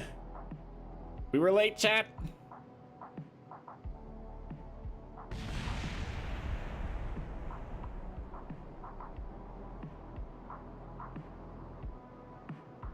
It's so difficult to do. No. Oh, it's so bad. I was late on the burn start, man. Bombs away indeed. Just download more TWR. Yeah, something like that. Oh, man.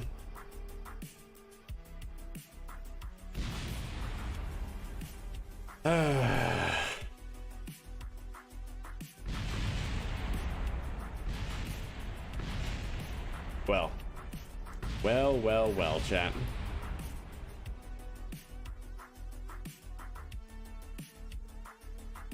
Yep, I was late on the burn. I was late on the burn, chat.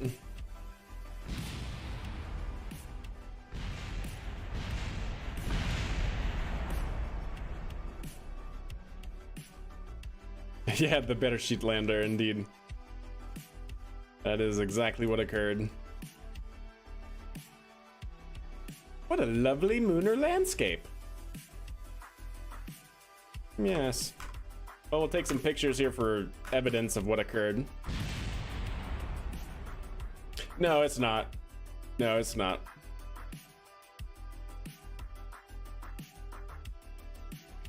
Yeah, we'll call it, well, we know what the problem is. But we are gonna have to we are gonna have to delay our flight of our next one for sure. Well,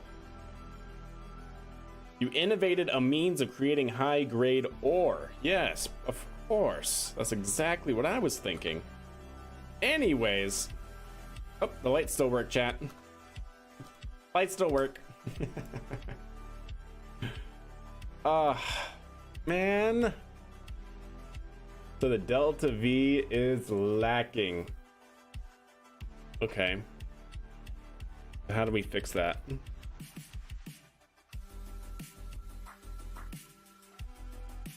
We could send it up with its own kick stage.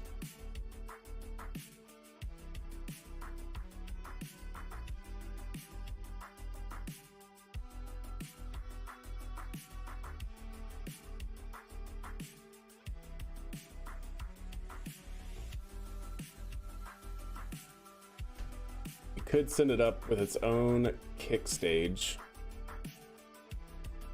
And we definitely don't need both of those monoprop tanks. We could use smaller ones to try and eliminate some of that mass.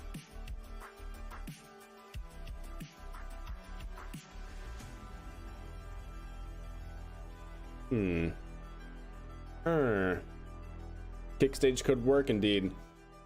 You have exceeded 200 meters per second. Land speed record, exactly. Land speed record indeed. Okay, well that was super disappointing, chat. Well, it's good to know, because we do have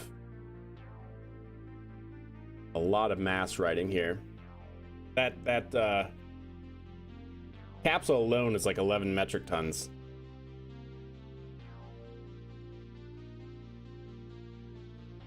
You know, honestly, the capsule doesn't need as much Delta V as it has. We could get rid of some of that fuel mass in there. That's one way we can drop some mass. It's only an ascent stage. Like, the ascent stage should just be good enough to get back into basically low lunar orbit.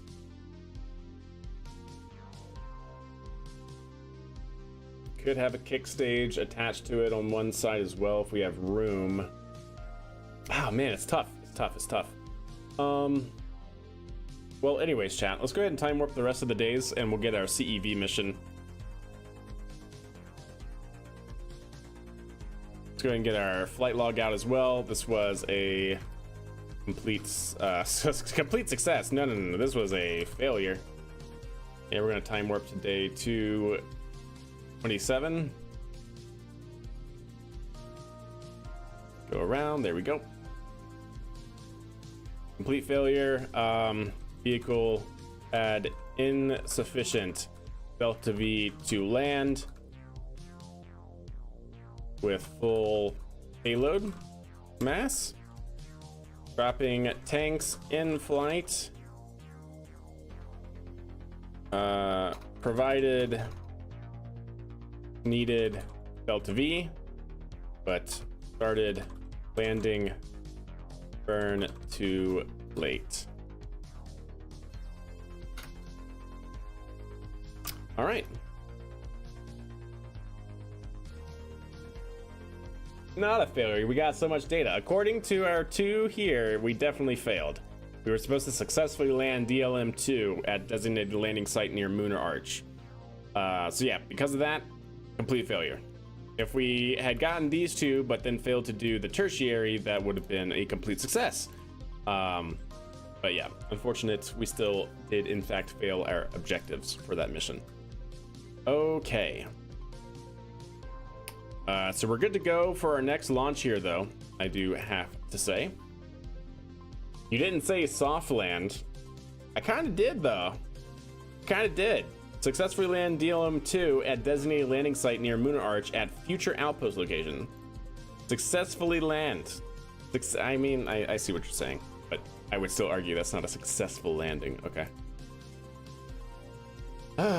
Okay, chat. Well, guess what? We can now start getting ready for our first crew mission to the moon. It is only going to do a flyby, Apollo 10 style, but we are going to do a moon mission nonetheless. So let's go ahead and get our Maxerva CEV flight ready. Make sure it is the correct version that has the monoprop system. You could use it more to save Delta V elsewhere and reduce weight coming into land. Yeah, see, unfortunately though, Houston, you're absolutely right. I could have used it more, but we only have like the small monoprop thrusters on there, and I don't know, it takes forever to get it. It takes forever to use up all that monoprop, so but you're absolutely right. I mean, I guess I could try to use more of it. We don't have the thrust to weight with our monoprop systems to like really be able to do much. So yeah, I don't know. Anyways, we got this guy. We got this guy to fly, chat. So let's go ahead and do our first CEV mission here, crew CEV flight test.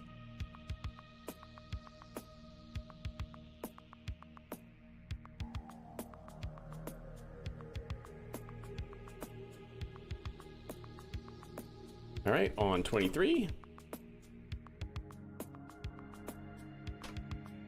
There we go.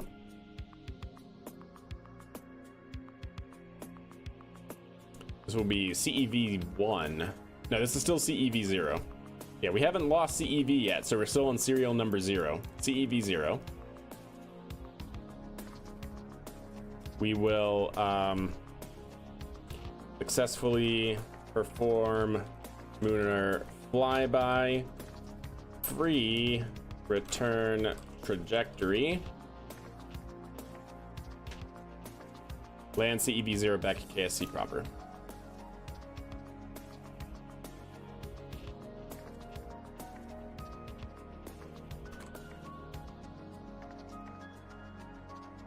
We are going to have crew on board this, chat, so that'll be fun.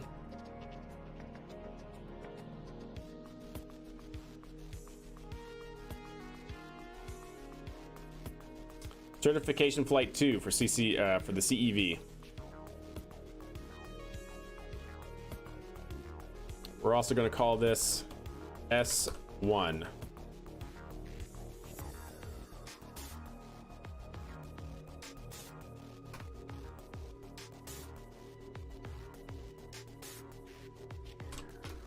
There we go, for our Selene architecture. Kind of like Artemis, right?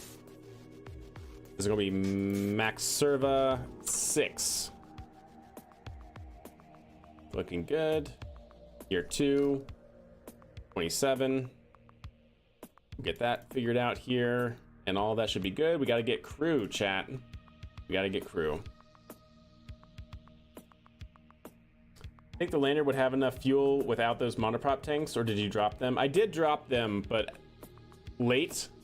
Like, I mean, of course, if we had dropped those tanks at the beginning of the mission, right, we would have had plenty of Delta V, because we would have shaved off 5 tons or whatever of payload mass. But yeah, we basically brought them all the way with us. Okay, so what we're gonna do? We're gonna have Misadventures as our mission specialist. We have to have a flight engineer who's going to be Mayor Kerman. Oh, wait. Yeah, Make 1B is up one station right now. And then we'll have Iceman as our commander.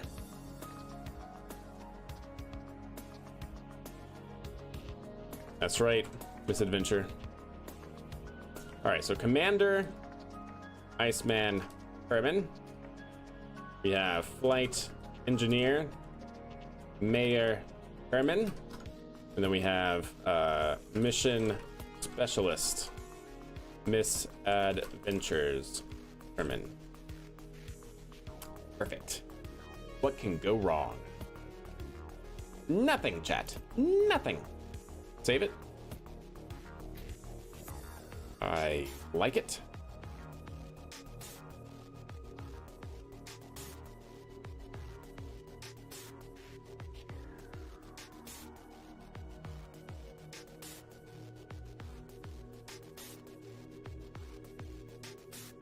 Okay, that looks good.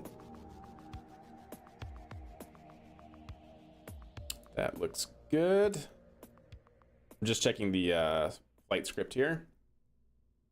Okay, well, chat, before this next mission, I'm going to do a quick ad break on Twitch so we don't get any interrupted, unless the whole unless the whole ISP or Twitch server goes down, as it has been, but hopefully we don't get any Twitch ads during the actual flight here. So quick ad break before we launch, and then I'll see you guys back here very soon. That should just be a quick, hopefully minute and 30-second ad. Don't want too much since we've been having a night. Yep, that's 30 minutes of pre-roll and mid-roll off. Good. Okay, so we'll run with that and see. Actually, you know what? I just realized I don't actually want any crew on board. Yeah, save it. Launch it.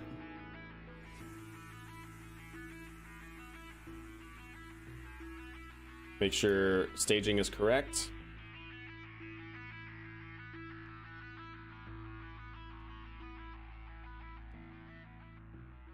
Yep, good, looks good.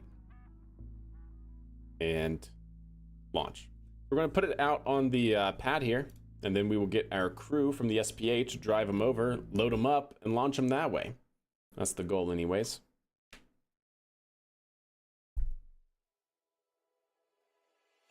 Oh, that's true, Joe. I do need to make sure I do that. Thank you for reminding me. I will add that as a note. Add an additional herbal spot for contract completion. Can be an inflatable airlock or even a command seat. There we go. All right, so we are on the right day. We certainly are. Let's go back to the Space Center. And welcome back, Twitch chat.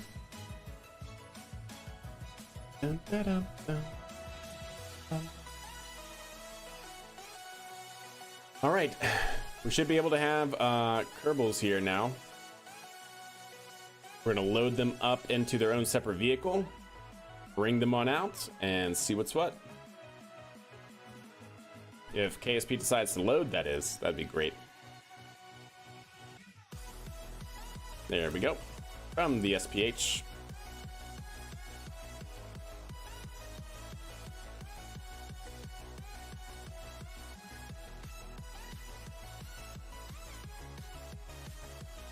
All right, we need the love with the crew. There we go.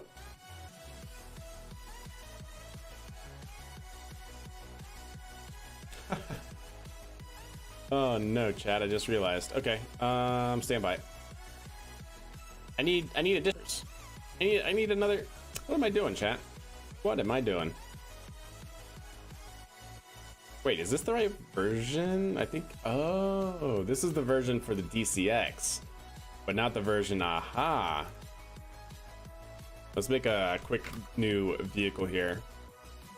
Because we actually don't need this, and we don't need that, and we don't need that. Yeah.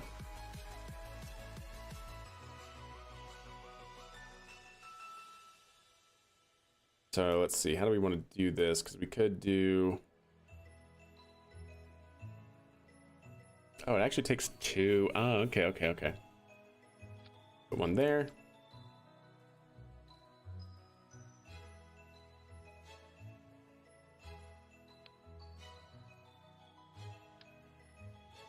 How do I want to do this? I was really hoping that I could radially attach these, but it doesn't seem like I can.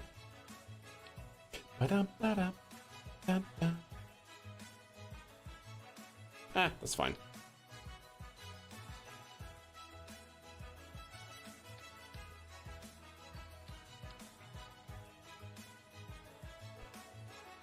Oh yeah, and I don't need these either. And don't need that. Not really. Well, you know what? Maybe I will keep that.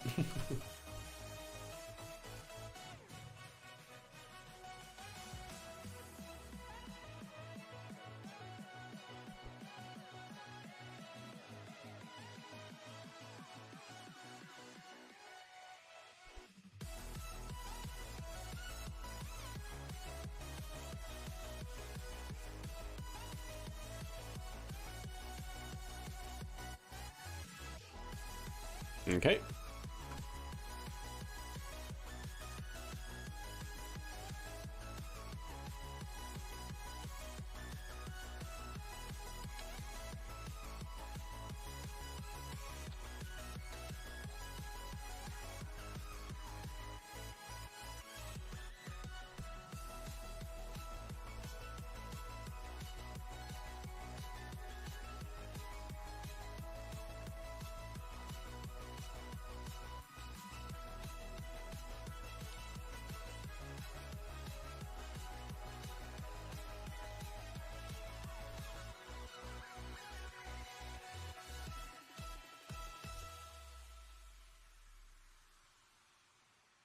Don't know if this is gonna really work here. No, not quite. As much as I want it to, actually. Yeah, you know what? I'm fine with that. I'm okay with that, I think.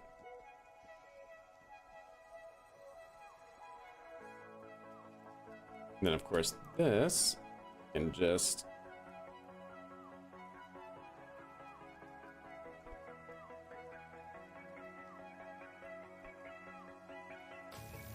Okay, that should be good. Cool, there we go. Now we can fit all 4 crew members that we would need in the future. All right, so Thomas is gonna be our chauffeur. We need Iceman. We need Mayor. And Misadventures. Cool.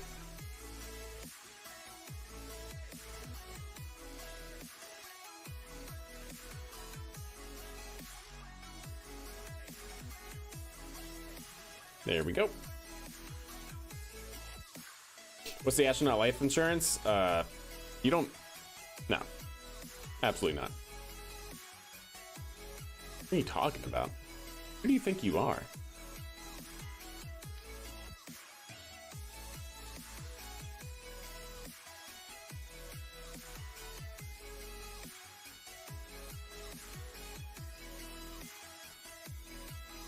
Save. You get the benefit of going to space. That should be all you need. All right, that seems good. Let's go ahead and save it. Ooh, you know what I just realized, chat? Yeah.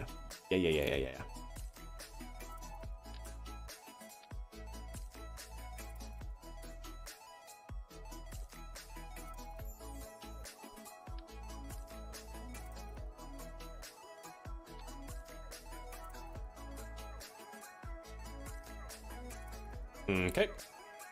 I get the branding on their chat. I kind of like that offset. Okay, cool. Save it. Crew members are good to go. At least a school named after you? Maybe. Maybe we can work something out. Misadventures Elementary. Plus 10 thrust? Heck yeah. Makes you go faster, chat.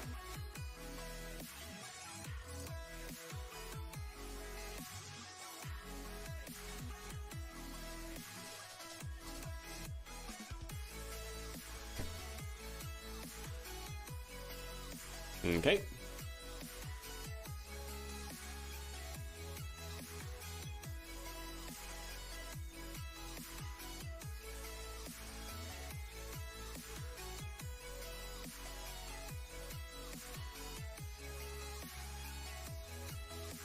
Okay.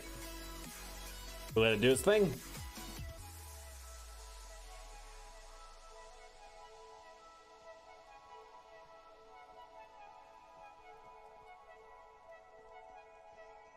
They are moving out, chat.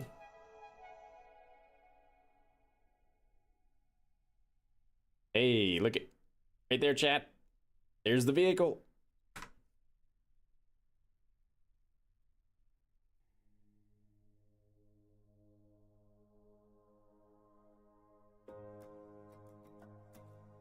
We'll adjust the airbag suspension. Oh, that was a bit much, I guess. Perfect.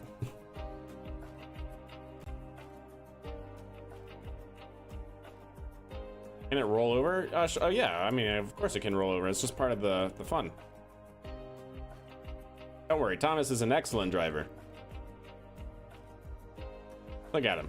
Doesn't that just look like confidence right there, chat? Doesn't that just look like a face of confidence? Pure confidence. Oh yeah. He's loving every minute of it.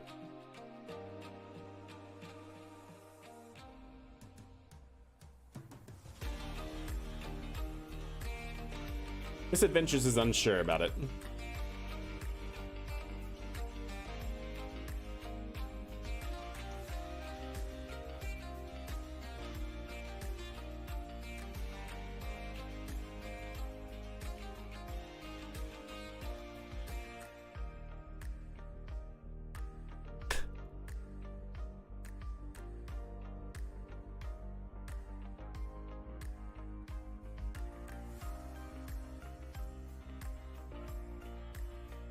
Nice.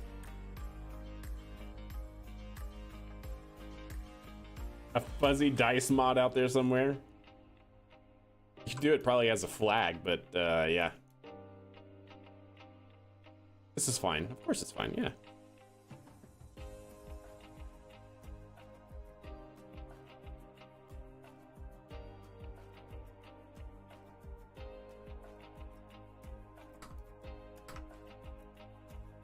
We gotta take this slow, because last time it exploded when we hit this jump here.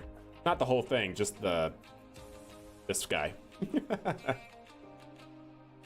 There we go. Nice.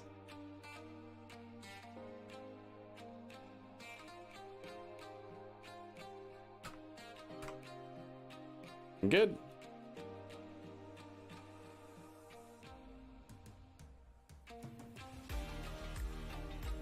CEV crew members for CEV certification flight number 2 has arrived on scene.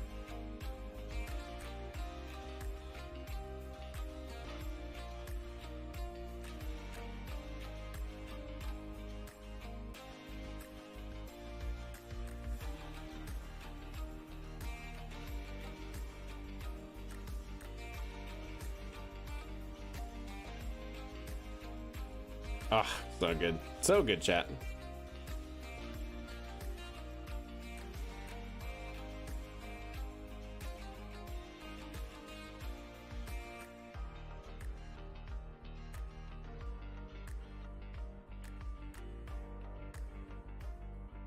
He's gonna put the ladder down.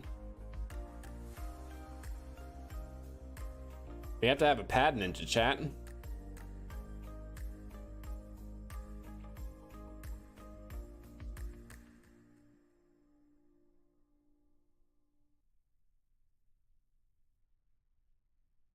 All right.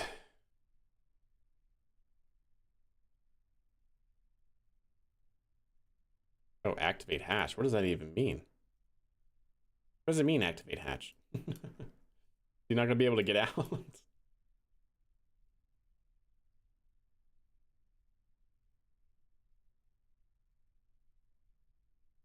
Keeping the costs low? Of course. No, definitely not much ground support. Lean teams, okay? Lean teams is what it's all about. You feel like timing out, buddy? No? No, oh, okay. Mayor, what you doing? Okay, I need you to climb out when you get a chance. Thank you. Perfect.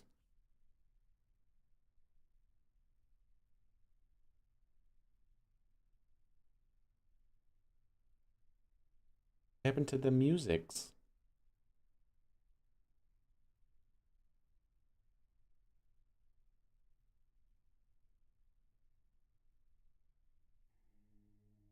Here we go.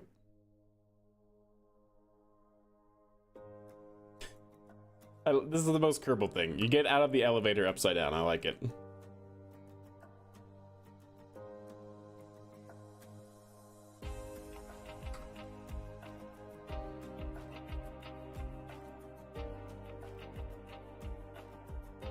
Commander Kerman, or Commander Iceman, rather. Decides to jump off the vehicle, and he sticks the landing. What are those textures on the path? Parallax stuff? Yeah, it's parallax.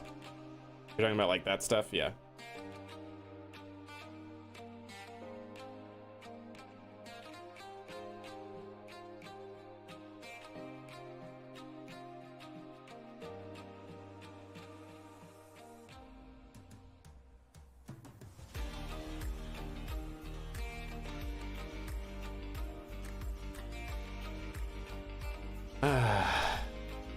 Looking good.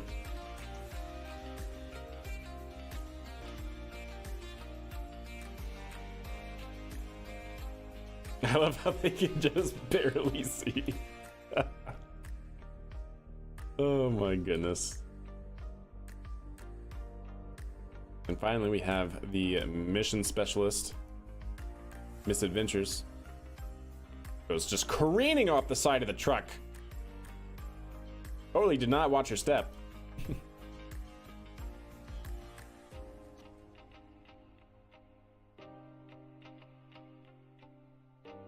Really? You have the same problem? Why? Come on now. There you go. Move. Nope. What? Stop it. Perfect.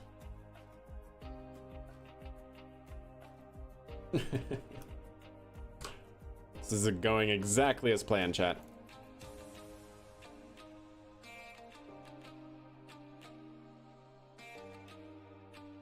The suit's heavy? I don't know. Don't know.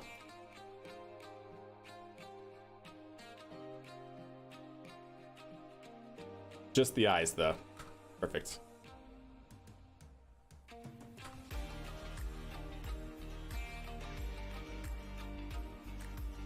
Okay.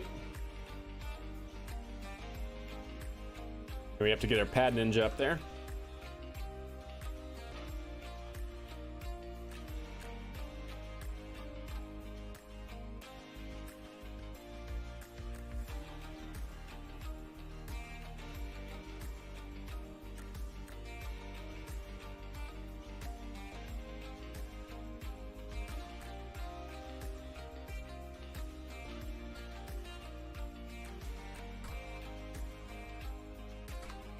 Okay.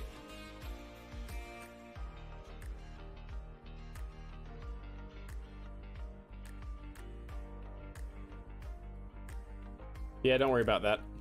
It's totally normal.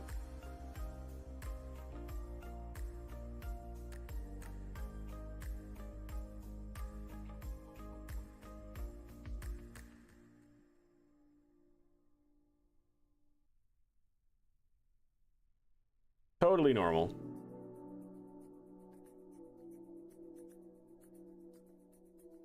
Oh, what? Why are you moving forward? Stop it.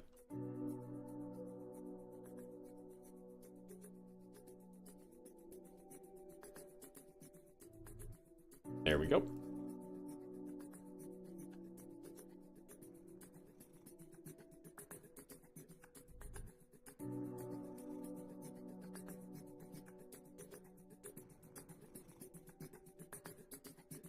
Oh, can you not actually move those? Set those? Okay. That's fine.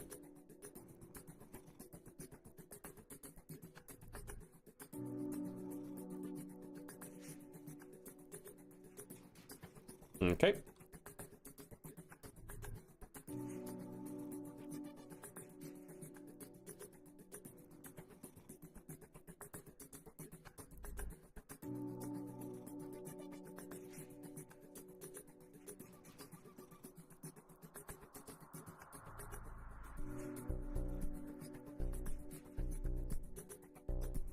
Yep, looks good.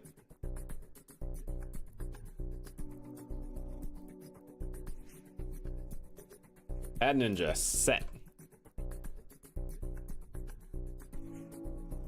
We're gonna have Commander Kerman or Commander Iceman going in first.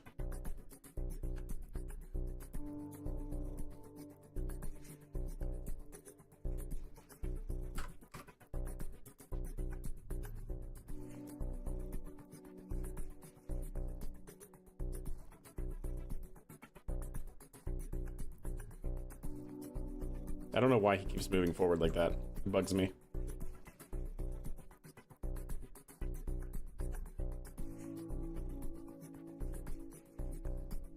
Catwalk swaying a little bit in the wind. It's okay.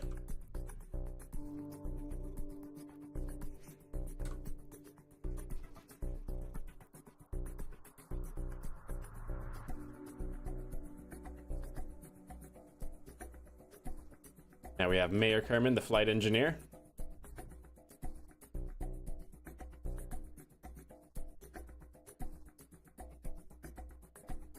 Oops.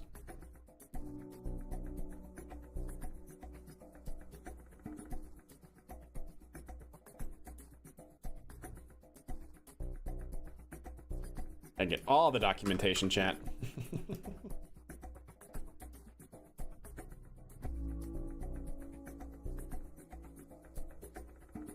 Let's push Thomas back. Oh my god. Okay. There we go. Yeah, exactly. Oh, it's fine though. Don't worry about it. It's totally fine.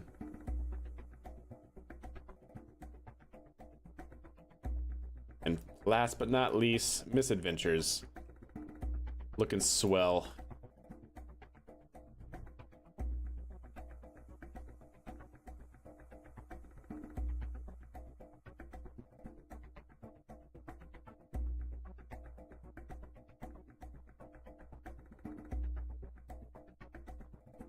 She looks like she's questioning her her decisions here as she takes the walk of faith, leap of faith.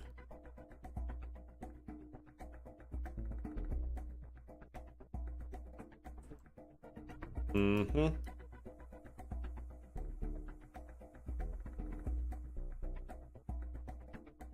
Push Thomas up there.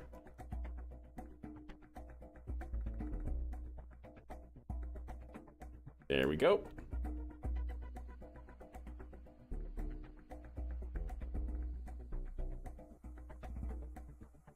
And look at that, chat. Totally fine. Bad Ninja Thomas is running for his life.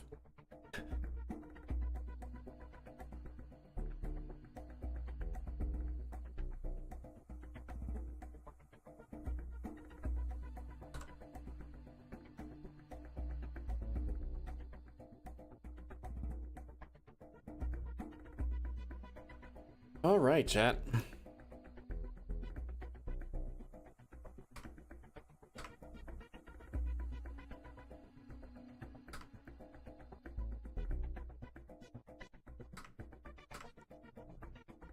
Looking good. Giving Thomas a kiss goodbye. Yeah, something like that.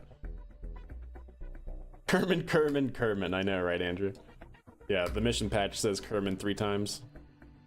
All right. Well.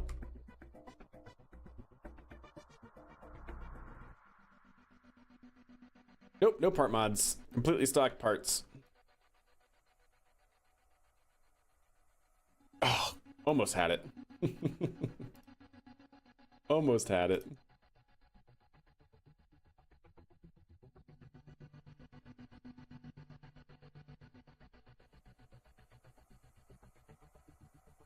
Oh dear. Well, Thomas hit the pad up and continues to hit the pad. We're gonna have to send some a red team out there to check on the pad.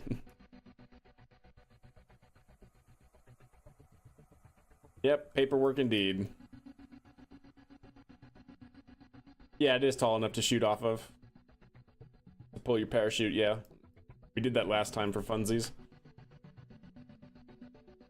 Alright, Thomas is now going to move away to an arbitrary safe distance, which seems like it could be right around here. Seems like a good arbitrary safe distance. Or an ASD. Perfect.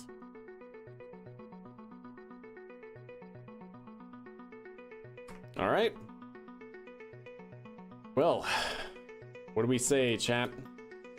Let's go ahead and lock this out. There we go. I think we're good. Everyone looks set, ready to roll. Let's get our flight systems out. So we are going to fly this rocket autonomously using Python. I think we should be good as is. I don't think we've made any changes or need to make any changes since last. Let's go ahead and check our staging before something bad happens. All right, good. Good. Good and good. And we have launch escape tower, interstage, and CEV engine ignition. That should be good to go. Well, let's go ahead and get our flight log updated with our correct time. Launch time is going to be at 4:49. Day 27. All that's looking good. First crew mission for CEV. First crew mission going to the moon. It's an ambitious secondary certification flight. You've got your popcorn ready? Good deal. Well, T-minus 1 minute and 10 seconds.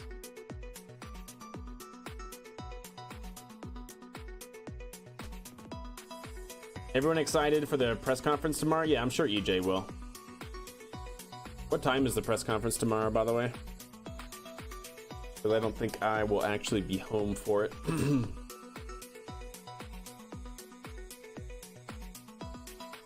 T-minus 50 seconds.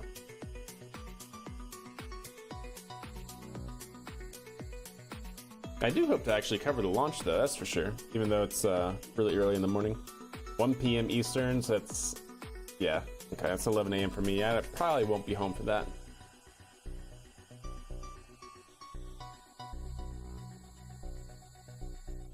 T-minus 30 seconds, chat. We're gonna do one quick look through here. Whatever good that will do. Abort is installed. System looks good there. That's fine.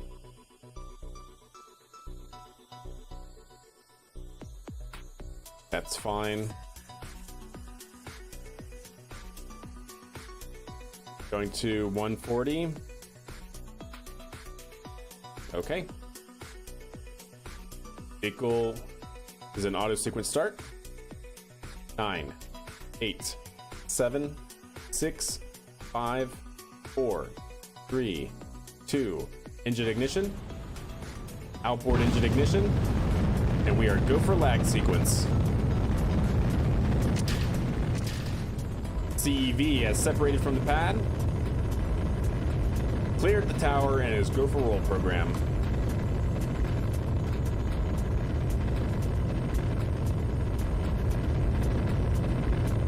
First crew flight of this capsule.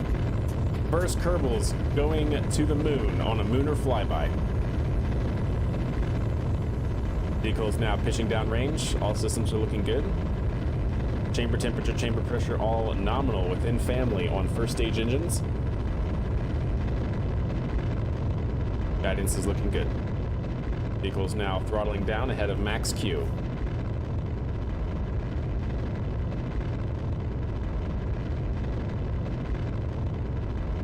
Clear for lag sequence, that's right.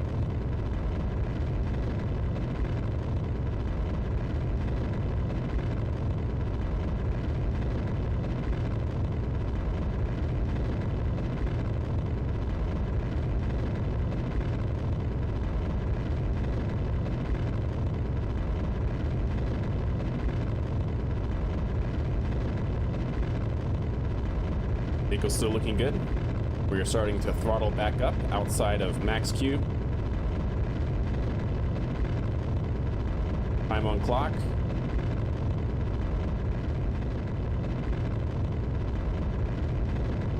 One minute into flight.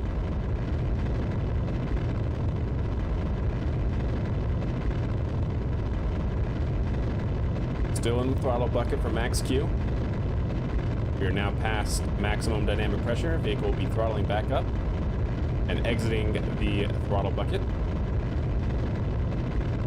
Exiting max Q. All systems are looking good. Vehicle's continuing to pitch down range on proper flight azimuth.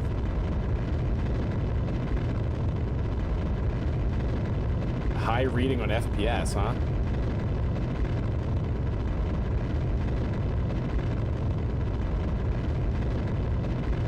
Where are we going? To the moon, Alice.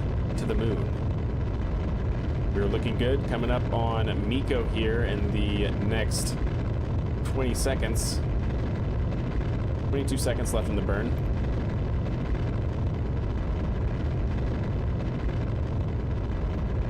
That's where we're going, chat. That's where we're going.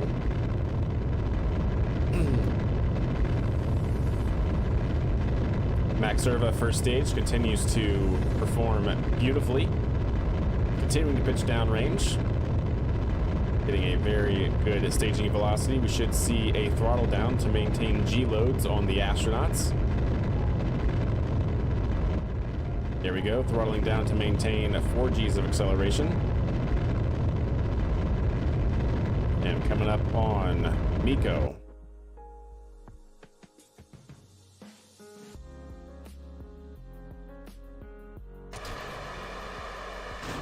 And we have good Miko and second stage ignition. And we have good launch escape jettison.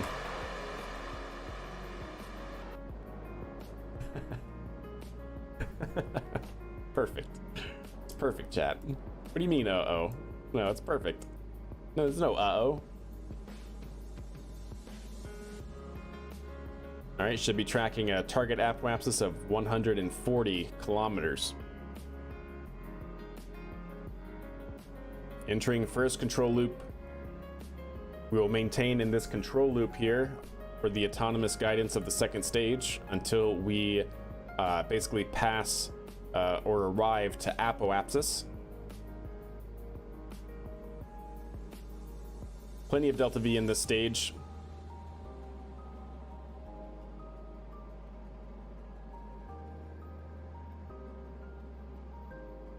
Agi for a moment? Nah, we're good. One of these days, Alice. One of these days. Oh, goodness. But this is the wrong direction. I know, right? We have to go that way. We must go that way. Ooh, what's that? Debris, huh? Cool. Hey, look, Jewel. You tell it's Jewel because of the way that it is. It's green. There's Eve. Eve is purple. Obviously.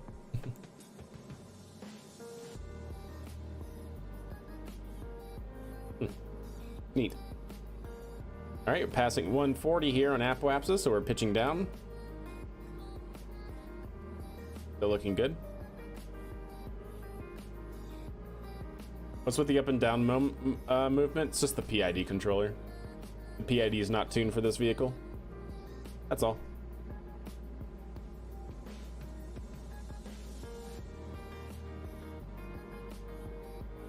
Probably need to have a much lower proportional gain to make it much smoother.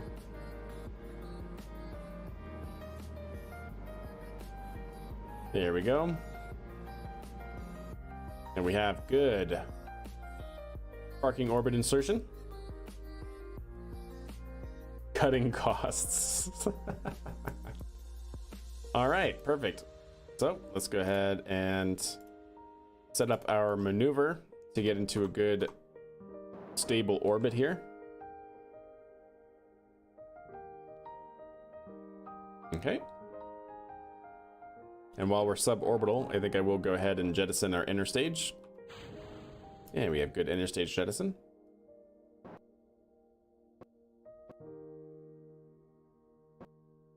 Okay. So let's go ahead and go up to Apo, and we'll just circularize from there. Yeah, I've been seeing more and more about that newish. It does look really good. The reason why I don't use any cloud renders is because of game performance, because we typically make craft, you know, vehicles that are hundreds and hundreds of parts. So I need all of the performance I can get.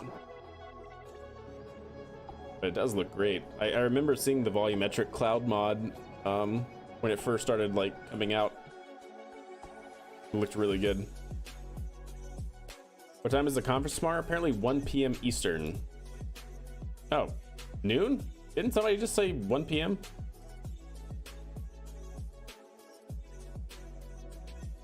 Just once somebody said, oh, the presser is 1 p.m. Okay, and then the okay, gotcha. Yeah. Good. Perfect. We are in a stable parking orbit, and that's where we want to go, chat. That's where we want to go. All right, well, we have our first Kerbals successfully in orbit, waiting to kick off to the moon, chat. But unfortunately, we're gonna have to tune in next time, because that's gonna have to do it for me tonight, chat. Didn't realize the time. It is going on 11:30, and I gotta wake up early and do normie things tomorrow. So that is gonna have to be where we leave it tonight. Don't worry that they're gonna just hang out in orbit until our next stream, which will probably be on Monday, chat. I might be able to stream Sunday, but not sure yet. So probably Monday will be the next for sure stream. Much love, everybody, for hanging out. Hope you had a good Friday and enjoyed the stream so far. And yeah, we'll hopefully come back, if not Sunday, on Monday. Probably starting at 7 p.m. Mountain Time. And not only finish out this mission, but get our lander situated, because we got to figure out that thing that crashed during the early portion of the stream. Got to launch that again, test it, and all that jazz, and then send Kerbals on our first landing mission. Ideally, that will happen Sunday and or Monday. So have a good night, chat. Have a wonderful weekend if I don't see you, and catch you guys back here on the flip-flop.